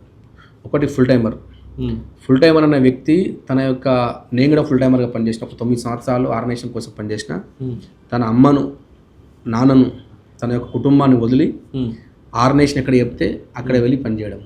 ఆర్గనైజేషన్ ఏమి ఇస్తాను కాదు, ఈ దేశం నాకు ఏమి ఇస్తుందో కాదు, నేను ఈ దేశం కోసం ఏం చేస్తానే ఒక ఉద్దేశంతో వెళ్ళి పనిచేసిన కార్యకర్తలు చాలామంది ఉన్నారు మన దేశంలో. ఒక 5 సంవత్సరాలు 10 సంవత్సరాలు అదేవిధంగా పెళ్లి చేసుకోకుండా ఏబీపీ కోసం, దేశం కోసం, సమాజం కోసం, సమాజంలో మార్పు తీసుకురావాలి, ఈ దేశంలో మార్పు తీసుకురావాలనే ఉద్దేశంతో అనేక మంది యొక్క కార్యకర్తలు ఫుల్ టైమర్గా పనిచేస్తున్నారు. ఓకే, వారి యొక్క జీవితాలను భారత్ మాత కోసం అంకితం చేస్తూ ఉన్నారు. ఓకే, చాలామంది ఉన్నారు. అనేక మంది టీచర్లు ఏబీపీలో పనిచేస్తూ విద్యార్థులను సరైనటువంటి మార్గంలో తీసుకెళ్తూ విద్యార్థి పరిషత్లో ఒక టీచర్ల యొక్క పాత్ర చాలా ఉంటుంది. ఓకే, వారు టీచర్లు మా యొక్క విద్యార్థులను సరైనటువంటి మార్గం తీసుకెళ్లే విధంగా వారికి అఖిల భారతీయ విద్యార్థి పరిషత్ యొక్క సిద్ధాంతాన్ని వంటే పట్టించే విధంగా ఈరోజు మా టీచర్లు గురువులు కూడా ఏబీపీలో పనిచేస్తారు. తెలంగాణ బీజేవైఎం ప్రెసిడెంట్ గణేష్ మీ ఆధ్వర్యంలో ఇప్పుడు ఏం జరుగుతుంది? బీజేవైఎం ఆధ్వర్యంలో ఈరోజు కాంగ్రెస్ పార్టీ మీద నేను చెప్పదలుచుకున్నా. ఈ కాంగ్రెస్ పార్టీ 2.5 సంవత్సరాల క్రితం అధికారంలోకి రాకముందు 10 సంవత్సరాలు బీఆర్ఎస్ పార్టీకి ఇచ్చారు. 2.5 సంవత్సరాలకు ముందు ఈ కాంగ్రెస్ పార్టీ రాకముందు ఇదే కాంగ్రెస్ పార్టీకి సంబంధించినటువంటి రేవంత్ రెడ్డి ముఖ్యమంత్రి, రాహుల్ బాబా తెలంగాణకు వచ్చి కాళ్ళకు బలపాలు కట్టుకొని అశోక్ నగర్ కావచ్చు, దిల్సుఖ్నగర్ ఉన్నటువంటి విద్యార్థులు నిరుద్యోగులతో పాటు చుట్టూ తిరిగి మేము అధికారంలోకి వస్తే మీకు ఉద్యోగాలు ఇస్తాం, మీకు ఆర్థికంగా ఉద్యోగాలు కల్పన చేస్తామని చెప్పినటువంటి పార్టీ కాంగ్రెస్ పార్టీ. ఎందుకు బాధ అనిపిస్తుందంటే 2.5 సంవత్సరాలు అవుతుంది, ఇప్పటికి కూడా ఒక్క జాబ్ ఇవ్వలే. ఓకే, ఈ కాంగ్రెస్ పార్టీ యొక్క మేనిఫెస్టోలో ఇటలీకి ఉన్నటువంటి యొక్క ప్రియాంక గాంధీ ఇదే సరూర్ నగర్ సభలో వచ్చి కాంగ్రెస్ పార్టీ అధికారంలోకి వచ్చిన 2.5 సంవత్సరాల లోపలనే 2 లక్షల ఉద్యోగాలు ఇస్తామని చెప్పారు. ఇప్పటి ఒక్క ఉద్యోగం ఇవ్వలే. ఎందుకంటే చాలామంది విద్యార్థులు బాధపడుతూ ఉన్నారు. అశోక్ నగర్లో, దిల్సుఖ్నగర్లో అనేక మంది నిరుద్యోగులు ఇంట్లో తిండికి లేకున్నా, పైసలు లేకున్నా వేల కిలోమీటర్ల దూరం నుంచి వచ్చి ఇక్కడ మంచిర్యాల కావచ్చు, నిజామాబాద్ కావచ్చు, ఆదిలాబాద్ అడవులు కావచ్చు, అనేక మంది విద్యార్థులు హైదరాబాద్కి వచ్చి మేము జాబులు కొడతాం. వాళ్ళు అనేక ఇన్స్టిట్యూషన్లో కోచింగ్లు తీసుకుంటూ లక్షల ఫీజులు కడుతూ 5 సంవత్సరాల నుంచి 10 సంవత్సరాల నుంచి 15 సంవత్సరాల నుంచి అనేక మంది విద్యార్థులు నిరుద్యోగులు కోచింగ్ల పేరుతోని లక్షల ఖర్చు పెట్టి ఈరోజు కాంగ్రెస్ ప్రభుత్వం వచ్చిన తర్వాత వాళ్ళకి జాబులు అంటే ఇస్తలేదు. వాళ్ళు ఎక్కడ పోవాలి? ఆ సమస్యలు మీరు ఎలివేట్ చేస్తున్నారు. ఆ సమస్య మీద భారతీయ జనతా పార్టీ కొట్లాడుతూ ఉన్నది. భారతీయ జనతా యువ మోర్చా వారి యొక్క హక్కున వారి కోసం పనిచేస్తాం. మేము అనేక అంశాల్లో పనిచేసినాం. రాబోయే రోజుల్లో ఈ నిరుద్యోగం అనే సమస్య మీద భారతీయ జనతా యువ మోర్చా ముందుకెళ్తుంది. ఈ రాష్ట్రంలో ఉద్యోగ కల్పన కావాలి. అప్పుడు 10 సంవత్సరాలు బీఆర్ఎస్ పార్టీని మోసం చేసింది, ఈ 2.5 సంవత్సరాలు కాంగ్రెస్ పార్టీని మోసం చేసింది. కాబట్టి ఈ కాంగ్రెస్ పార్టీకి బుద్ధి చెప్పాలంటే ఈరోజు నిరుద్యోగ యువత ముందుకు రావాలి. నిరుద్యోగ యువతలో ముస్లిం ఉన్నారా, ఓన్లీ హిందూ నిరుద్యోగులు? అందరూ ముస్లింలు ఉంటారు, హిందువులు ఉంటారు. అందరి కోసం బీజేవైఎంలో కూడా అట్లా విద్యార్థులు అంటే అట్లా ఏమి ఉండదు. మాకు అదే చెప్తా ఉన్నా, సబ్కా సాత్ సబ్కా వికాస్ అదే చెప్తా ఉన్నా. అంటే ఇప్పుడు మీ టీంలో ముస్లిమ్స్ ఉన్నారా? ముస్లిమ్స్ మా టీంలో లేరు. మళ్ళీ ఎందుకు ఇట్లా? మా టీంలో ఉంటే మా అందరు వచ్చి పనిచేసి ఇస్తాం. మనకు ఏమంటారు జాతీయ మా టీంలో లేకుండా వచ్చు, మా టీం వచ్చి ఉన్నారు. మీరు జాయిన్ చేసుకోరా లేకపోతే వాళ్ళు రారా? వాళ్ళు వస్తే జాయిన్ చేస్తామని చెప్తున్నా. అదేగా అంటే బీజేవైఎం అంటే గణేష్ గారికి ఎప్పుడు ఇట్లా మేము జాయిన్ అవుతామని ఎవరు అప్రోచ్ అవ్వలేదు? ఎవరు అప్రోచ్ అయితే వాళ్ళకి ఇస్తాం అవకాశం ఇస్తాం. ఎవరు అప్రోచ్ అయినా వాళ్ళు రావచ్చు, పని చేయవచ్చు. ఒకటే చెప్పున ఇలా కేటగిరీ ఏముంటుందంటే దేశం కోసం పని చేయ, భారత మందికి చేయాలి. ఓకే, అంటే ఏంటి మీరు క్వాలిటీ ఉంటే ఎవరైనా రావచ్చు. ఓకే, మీరు బీజేవైఎం నేత వరకు వచ్చారు కదా, అంటే మీకు ఆ అర్హత ఎలా వచ్చింది? అంటే మీరు ఎలా కష్టపడ్డారు? అంటే బీజేవైఎం పొజిషన్ రావడానికి మీరు చేసింది ఏంటి? నేను నెక్స్ట్ ఎందుకు అడుగుతున్నా అంటే నెక్స్ట్ యూత్ కూడా ఆ విధంగా వర్కౌట్ చేయాలి, పని చేయాలంటే ఏ విధంగా? నేను అఖిల భారతీయ విద్యార్థి పరిషత్లో గత 15 సంవత్సరాలుగా పనిచేసిన తర్వాత ఒక 2013లో నేను అఖిల భారతీయ విద్యార్థి పరిషత్ యొక్క ఏబీవీపీ కార్యకర్త ఉన్నప్పుడు ఫుల్ టైమర్ ఏబీపీలో ఫుల్ టైమర్ వ్యవస్థ ఉంటుంది. ఫుల్ టైమర్ వ్యవస్థలో నేను జమ్మూ కాశ్మీర్ పంపడం జరిగింది. జమ్మూ కాశ్మీర్లో నాకు హిందీ వచ్చిన భాష రాకున్నా అక్కడ ఉన్నటువంటి యొక్క సమస్యల మీద, వారి యొక్క విద్యార్థుల సమస్యలు కావచ్చు, వారి హక్కుల కోసం అనేక సార్లు జమ్మూ యూనివర్సిటీలో నేను ఆందోళన చేసిన. అదేవిధంగా జమ్మూలో ఉన్నటువంటి స్టూడెంట్స్ కావచ్చు, వారిని జాతీయవాదులు తీర్చిదిద్దుతూ 370 ఆర్టికల్ కోసం కొట్టినటువంటి ఏబీవీపీ అనేక సంవత్సరాలు కొట్లాడుతుంది, దానికోసమే పనిచేసినాం. నేను జమ్మూ యూనివర్సిటీలో యాక్టివిజం పెరుగుతుందని నా మీద బ్యాన్ చేసిన వీసీ. ఓకే, యూనివర్సిటీ క్యాంపస్కి నువ్వు రావద్దు, నువ్వు వస్తే ఈ క్యాంపస్లో ఏబీవీపీ యాక్టివిజం పెరుగుతుంది అని చెప్పి నన్ను బ్యాన్ చేయడం జరిగింది. అనేక సంవత్సరాలుగా విద్యార్థుల యొక్క సంక్షేమం కోసం, విద్యార్థుల హక్కుల కోసం జాతీయ భావం అనే ఒక జాతీయవాదం అనే ఒక సిద్ధాంతాన్ని విద్యార్థుల్లో తీసుకెళ్ళాలనే ఒక ఉద్దేశంతో పనిచేసిన. ఓకే, ఒక 5 సంవత్సరాలు జమ్మూలో పనిచేసిన, ఒక 4 సంవత్సరాలు అస్సాంలో పనిచేసిన. గ్రేట్. ఇప్పుడు విజయవయం పోస్ట్ వచ్చింది. ఓకే, అంటే నేను ఎందుకు చెప్తున్నా అంటే సిద్ధాంతం కోసం, పార్టీ యొక్క అభివృద్ధి కోసం ఏదైనా వ్యక్తి పనిచేస్తే అతనికి కేవలం భారతీయ జనతా పార్టీలో మాత్రమే పదవులు వస్తాయి, బాధ్యతలు వస్తాయి. వేరే పార్టీల సంబంధం ఉండదు. వేరే పార్టీల కేవలం పైసలు నూనెకు వస్తాయి. కానీ భారతీయ జనతా పార్టీల కార్యకర్తకు నిజమైన గుర్తింపు కేవలం భారతీయ జనతా పార్టీ మాత్రమే ఇస్తుంది. అంటే నేను ఈ క్వశ్చన్ అడదాం అనుకున్నా. భారతీయ జనతా పార్టీ కార్యకర్తలకు వేరే పార్టీ కార్యకర్తలకు చాలా డిఫరెన్స్ ఉంటుందనేసి ఏం తేడా? వేరే పార్టీ కార్యకర్తలు పైసల కోసం పనిచేస్తారు. భారతీయ జనతా పార్టీ కార్యకర్తలు నమ్ముకున్న సిద్ధాంతం కోసం, పట్టుకున్న జెండా కోసం, ఈ దేశంలో జాతీయవాదం అనే ఒక సిద్ధాంతం కోసం పనిచేసినటువంటి పార్టీ కార్యకర్తలు భారతీయ జనతా పార్టీ కార్యకర్తలు. తిండి ఉన్నా లేకున్నా, జోలో పైసలు ఉన్నా లేకున్నా, పార్టీ సిద్ధాంతం కోసం, పార్టీ యొక్క విస్తరణ కోసం పనిచేసిన కార్యకర్త ఎవరు అంటే బీజేపీ పార్టీ కార్యకర్త చెప్తాను.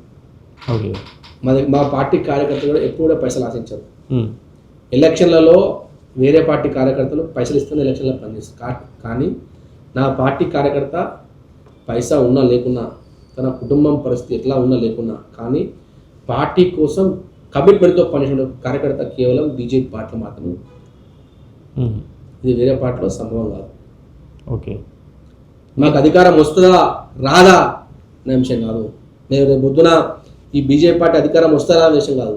కానీ అధికారం ఉన్నా లేకున్నా పార్టీ యొక్క బాగోగుల కోసం, పార్టీని అధికారంలోకి తీసుకురావడానికి ఉద్దేశంతో నిరంతరంగా పనిచేసిన పార్టీ కార్యకర్తలు కేవలం బీజేపీ పార్టీలో ఉంటారు. చెప్తా ఉన్నా, అనేక మంది కొంతమంది 30 సంవత్సరాలు, 40 సంవత్సరాలు, 50 సంవత్సరాలు పార్టీ చేసుకుంటున్నారు. వాళ్ళు ఎప్పుడు ఎక్కడ బాధలో ఎక్కడ వాళ్ళు పోస్టులు కావాలి, అవి కానీ ఎక్కడ. నేను ఎందుకు చెప్తా, మా తెలంగాణ రాష్ట్రంలోనే ఇప్పటి వరకు కూడా బీజేపీ ప్రభుత్వం ఇక్కడ ఎడిపర్లేదు. అనేక మంది 70 సంవత్సరాలు, 80 సంవత్సరాలు, 50 సంవత్సరాల నుంచి వాళ్ళు పనిచేస్తారు. వాళ్ళని చూస్తే ఒక్కొక్కసారి కళ్ళకి నీళ్ళు వస్తాయి. అరే ఇన్ని సంవత్సరాలు పార్టీ కోసం పనిచేసినాం, అరే ఇన్ని సంవత్సరాలు నీ ఇంత కమిట్మెంట్తో పనిచేసిరా. వారు అందరూ కూడా మాకు ఆదర్శం. ఓకే, నేను కొంతమంది ఇల్లు వస్తే చాలా బాధించదు సార్. ఇంట్లో పోతే వాళ్ళకి సరైనటువంటి ఉండదు. ఓకే, అటువంటి ఇంట్లో నుంచి కార్యకర్త వచ్చి పనిచేసినారు. కేవలం కమిట్మెంట్ సిద్ధాంతం. ఇంకోటి అంటే జనరల్ అది అపోహన నిజం మీరు చెప్పాలి. జనరల్ భారతీయ జనతా పార్టీలో లేడీస్కి ఎక్కువ ప్రియారిటీ ఉండదు, చాలా తక్కువ రేషియో ఉంటుందనేసి జనరల్ అంటారు. బీజేపీలో తర్వాత యువమోర్చలో ఎలా ఉంది ఇప్పుడు అంటే ఎట్లా యూత్ మీ సైడ్ అంటే లేడీస్ వస్తున్నారు మహిళలు? ఈరోజు దేశంలోనే భారతీయ జనతా పార్టీ నరేంద్ర మోడీ గారి ఆధ్వర్యంలో 33% మహిళలకు శాసనసభ కావచ్చు, పార్లమెంట్లో అవకాశం కల్పించాలనే ఉద్దేశంతో పనిచేసిన పార్టీ బీజేపీ పార్టీ. దాన్ని అడుగున్న పార్టీ కాంగ్రెస్ పార్టీ. బీజేపీ కూడా అన్ని రంగాలు కావచ్చు, అన్ని పోస్టులు కావచ్చు, మహిళలకు ప్రాధాన్యత ఇస్తుంది. ఈ దేశంలో మహిళా ప్రతిపక్ష నాయకురాలుగా సుష్మా స్వరాజ్ గారిని చూసినాం. ఈ దేశంలో ఒక రాష్ట్రపతిని మహిళ చేసిన పార్టీ భారతీయ జనతా పార్టీ. అనేక రంగాలు కావచ్చు, మహిళలకు అత్యున్నత పదవులు ఇచ్చిన అనేక ఫైనాన్స్ మినిస్టర్ కావచ్చు. నిర్మలా సీతారామన్ గారు మన తెలంగాణ, మన ఆంధ్రప్రదేశ్ తెలంగాణ నుంచి, మన తెలుగు బిడ్డనే. డబ్బులు మొత్తం ఆమె దగ్గర ఉంటుంది. దేశం మొత్తం డబ్బులు వంచాలన్నా ఆమెనే వేయాలి. ఓకే, సరే మనం మళ్ళీ ఇంకా డెప్త్లోకి వెళ్ళే ముందు మీరు బీజేవైఎం స్టేట్ ప్రెసిడెంట్. బీజేవైఎం ఏం చేస్తుందన్న అసలు? బీజేవైఎం వల్ల బీజేపీకి ఏం ఉపయోగము? బీజేవైఎం అనేది ఏం చేస్తుంది? టోటల్ నేను చెప్పేది ఇండియా వైజ్లో అడుగుతున్నాను. బీజేవైఎం అనేది ఏం చేస్తుంది? బీజేవైఎం అనేది భారతీయ జనతా పార్టీకి ఒక పెద్ద దిక్కుగా, అదేవిధంగా పార్టీకి సపోర్టుగా పనిచేస్తున్నటువంటి ఆర్గనైజేషన్ ఏంటంటే బీజేవై అని చెప్తా ఉన్నా. పార్టీలో అనేక విభాగాలు ఉన్నాయి. పార్టీలో పార్టీ యొక్క సిద్ధాంతం పార్టీని అన్ని విధాల, అన్ని రకాలుగా, అన్ని రకాల యొక్క ప్రజల కోసం అనేక మంది పార్టీని చేర్చాలనే ఉద్దేశంతో పార్టీ అనేక విభాగాలు ఏర్పాటు చేసింది. అందులో భారతీయ జనతా యువ మోర్చా అనేది విద్యార్థుల యొక్క సమస్యలు కావచ్చు, యువకుల యొక్క సమస్యలు కావచ్చు, సమస్యలన్నీ కూడా ఏకతాటిపై తెస్తూ ప్రభుత్వం పైన కొట్లాడుతూ ప్రభుత్వాన్ని ప్రశ్నిస్తూ విద్యార్థులను యువకులను ఏకం చేస్తూ వారిలో దేశం కోసం దేశభక్తి పెంపొందించడానికి యువ మోర్చాలో దేశవ్యాప్తంగా అదేవిధంగా తెలంగాణ వ్యాప్తంగా పనిచేస్తూ ఉన్నది. ఎప్పుడైతే విద్యార్థుల సమస్యలు కావచ్చు అన్ని అంశాల్లో విద్యార్థులను ఏకతాటిపై తెస్తూ వారికి అనేక అంశాలు కావచ్చు. ఈరోజు ఈ దేశంలో 2014 నరేంద్ర మోడీ గారు వచ్చాడు, ప్రభుత్వం అధికారం వచ్చినట్టు దానికి కారణం యువత కీలక పాత్ర పోషించాలి దేశవ్యాప్తంగా. నరేంద్ర మోడీ గారు ఈ దేశాన్ని బాగుపరిచే వ్యక్తిగా, ఈ దేశంలో నరేంద్ర మోడీ గారు వస్తే ఈ దేశాన్ని ముందుకు తీసుకెళ్లే వ్యక్తిగా, ఈ దేశంలో అభివృద్ధి జరగాలి అన్నా, ఈ దేశం ముందుకు పోవాలి అన్నా నరేంద్ర మోడీ గారు వస్తారని ఆశించి ఆ రోజు యువత కూడా ఈరోజు భారతీయ జనతా పార్టీకి మద్దతు తెలిపినది. ఆ యువతను ఏకం చేయడంలో భారతీయ జనతా యువ మోర్చా దేశవ్యాప్తంగా పర్యటన చేస్తే దేశవ్యాప్తంగా వారి కోసం పనిచేస్తుందని చెప్తా ఉన్నా. తెలంగాణలో బీజేపీ ఏం చేసింది? ఇప్పటికీ ఎన్ని సమస్యలను బయటికి తీసింది? ఎంతమంది యువతని ఎంకరేజ్ చేసింది? అంటే తెలంగాణలో బీజేవైఎం పాత్ర అంటే ఏం చెప్తున్నారు? ఇదే బీఆర్ఎస్ ప్రభుత్వం ఉన్నప్పుడు బీఆర్ఎస్ మీద కొట్లాడింది భారతీయ జనతా యువ మోర్చా. అప్పుడున్నటువంటి మా రాష్ట్ర అధ్యక్షులు బండి సంజయ్ గారు కావచ్చు, అదేవిధంగా మా యువ మోర్చా అధ్యక్షులు కావచ్చు, వారు తెలంగాణ రాష్ట్రంలో నిరుద్యోగం మీద బీఆర్ఎస్ని ఈరోజు బీఆర్ఎస్ అనే పార్టీ కనుమరుగైందంటే ఆ రోజు భారతీయ జనతా యువ మోర్చా విద్యార్థుల కోసం నిరుద్యోగుల కోసం పొట్లాడి ఈరోజు మేము ముందుకెళ్ళామని చెప్తా ఉన్నా. ఈ టీజీపీఎస్ తెలుసు మనకు, టీఎస్పీఎస్లో పేపర్ లీకేజ్ అయింది. పేపర్ లీకేజ్ మీద మా యొక్క భారతీయ జనతా యువ మోర్చా అప్పుడున్నటువంటి భానుప్రకాష్ గారి యొక్క నేతృత్వంలో అనేక మంది యువకులు జైలుకు వెళ్ళడం జరిగింది. వారి యొక్క విద్యార్థుల యొక్క సమస్యల మీద కొట్లాడి ప్రభుత్వం పైన ఏదైతే టీఎస్పీఎస్లో అయితే గ్యాంబ్లింగ్ జరిగిందో, ఏదైతే పేపర్ లీకేజ్ జరిగిందో, కేసీఆర్ ప్రభుత్వం ఆ రోజు ఈ లీకేజ్ చేసి అనేక మంది అక్రమార్కులకు వారికి అమ్ముకోవడం జరిగింది. వారికి వ్యతిరేకంగా భారతీయ జనతా యువ మోర్చా కార్యకర్తలు కొట్టాడడం జరిగింది, ముందుకెళ్ళడం జరిగింది చెప్తా ఉన్నా. ఇప్పుడు కూడా చాలా జరుగుతున్నాయి, నేషనల్ వైడ్ కూడా జరుగుతున్నాయి, బీజేపీ హయాంలో కూడా జరుగుతున్నాయి. వాటిని ఎట్లా మీరు సమర్థిస్తారు? భారతీయ జనతా పార్టీలో ఈ దేశంలో సమగ్రంగా దేశం కోసం పనిచేసిన పార్టీ ఏదైనా ఉంటే భారతీయ జనతా పార్టీని చెప్తా ఉన్నా. ఈరోజు ఏదైనా పేపర్ లీకేజ్ అయిందంటే దాని మీద స్పందించి దాన్ని కొట్టివేసే ప్రయత్నం భారతీయ జనతా పార్టీ చేసింది. మా యొక్క ధర్మేంద్ర ప్రధాన్ గారి యొక్క నేతృత్వంలో దేశం ఎడ్యుకేషన్ పాలసీ కావచ్చు, అనేక అంశాలు దేశం విద్యారంగంలో ముందుకెళ్తా ఉందంటే వారి యొక్క నేపథ్యం కావచ్చు, వారు ఈ విధంగా దూరదృష్టితో ప్రజల యొక్క విద్యార్థుల యొక్క సమస్యలను ఏకమం చేస్తూ వారిని ముందు తీసుకోవడం జరిగింది. అదేవిధంగా సమయాన ఏ తప్పు జరిగినా వారిని శిక్షించి, నేను ఎందుకు చెప్తానంటే ఏదైనా తప్పు అయితే తప్పుని కప్పిపుచ్చుకోవడం కాదు, ఎవరైనా తప్పు చేస్తే ఆ తప్పు ఎవరైతే చేసినో ఆ వ్యక్తులను శిక్షించి వారికి జైలు పడే విధంగా వ్యక్తులు ధర్మేంద్ర ప్రధాన్ అని చెప్తా ఉన్నా.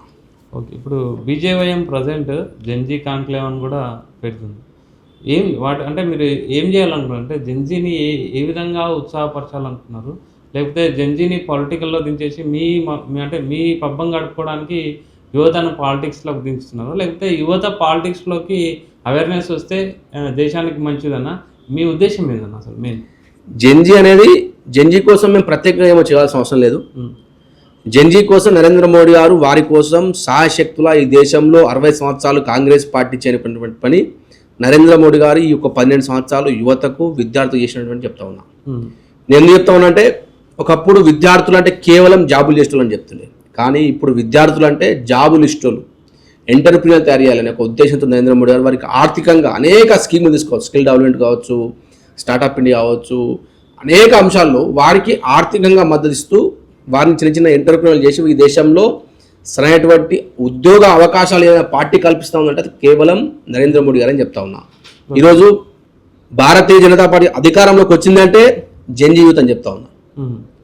2014 కల్లా ఈ దేశాన్ని సగం నాశనం చేసింది కాంగ్రెస్ పార్టీ. 10 సంవత్సరాలు ఈ దేశంలో 2G 3G 4G స్కాములు పెట్టి ఈ దేశాన్ని సగం 60 సంవత్సరాలు వెనక్కి పార్టీ కాంగ్రెస్ పార్టీ. ఆ రోజు ఈ అవినీతి పైన కొట్లాడినటువంటి యువత ఏకం చేస్తూ ఈ దేశంలో నరేంద్ర మోడీ గారు వస్తే ఈ దేశం అభివృద్ధి బాటలో వెళ్తుంది, ఈ దేశం సక్రమంగా నడవాలి అన్నా, ఈ దేశం సరైనటువంటి అవినీతి రహిత దేశంగా మారాలి అన్నా నరేంద్ర మోడీ గారి యొక్క రావాలనే యొక్క సంకల్పంతో ఆ రోజు జెన్జీ యువత మొత్తం దేశవ్యాప్తంగా తెలంగాణ వ్యాప్తంగా అనేక రాష్ట్రాలు కూడా ఆ రోజు మద్దతు ఇచ్చి ఈరోజు భారతీయ జనతా పార్టీ అధికారంలోకి వచ్చింది. సో ఫైనల్గా అదే అంటే ఒక ఏబీపీ లీడర్గా, బీజేపీ కార్యకర్త కానీ, బీజేవైఎం యూత్ ప్రెసిడెంట్ కానీ ఏం చెప్తారు యూత్కి నెక్స్ట్ పాలిటిక్స్ గురించి? ఈరోజు యువకులందరూ కూడా దేశంలో సరైనటువంటి మార్పు కోసం దేశంలో జరుగుతున్నటువంటి ఈ కాంగ్రెస్ పార్టీ చేస్తున్నటువంటి ఒక అన్యాయాలు ఏదైతే కాంగ్రెస్ పార్టీ దేశాన్ని ఒక విభజన రాజకీయం కోసం పనిచేస్తూ ఉంది. కానీ భారతీయ జనతా పార్టీ ఒక దేశం చూడాలి, దేశం జోడించే విధంగా భారతీయ జనతా పనిచేస్తూ ఉన్నది. కాబట్టి దేశంలో ముందుకు వెళ్ళాలన్నా ఈరోజు యువతందరూ కూడా రాజకీయాలకు రావాలి, రాజకీయాలకు వచ్చి దేశం సమూలంగా మార్పులు రావాలన్నా యువత కీలక పాత్ర పోషిస్తూ నిరుద్యోగులు కావచ్చు, అదేవిధంగా యువకుల అంశంలో కావచ్చు, అదేవిధంగా మహిళల అభివృద్ధి కోసం అనేక రంగాల్లో అభివృద్ధి కోసం యువకులు ముందుకు వచ్చి ఈరోజు దేశం కోసం మాట్లాడాల్సిన అవసరం ఇంతమంది చెప్తాను. Thank you very much. So keep watching Pallavi podcast.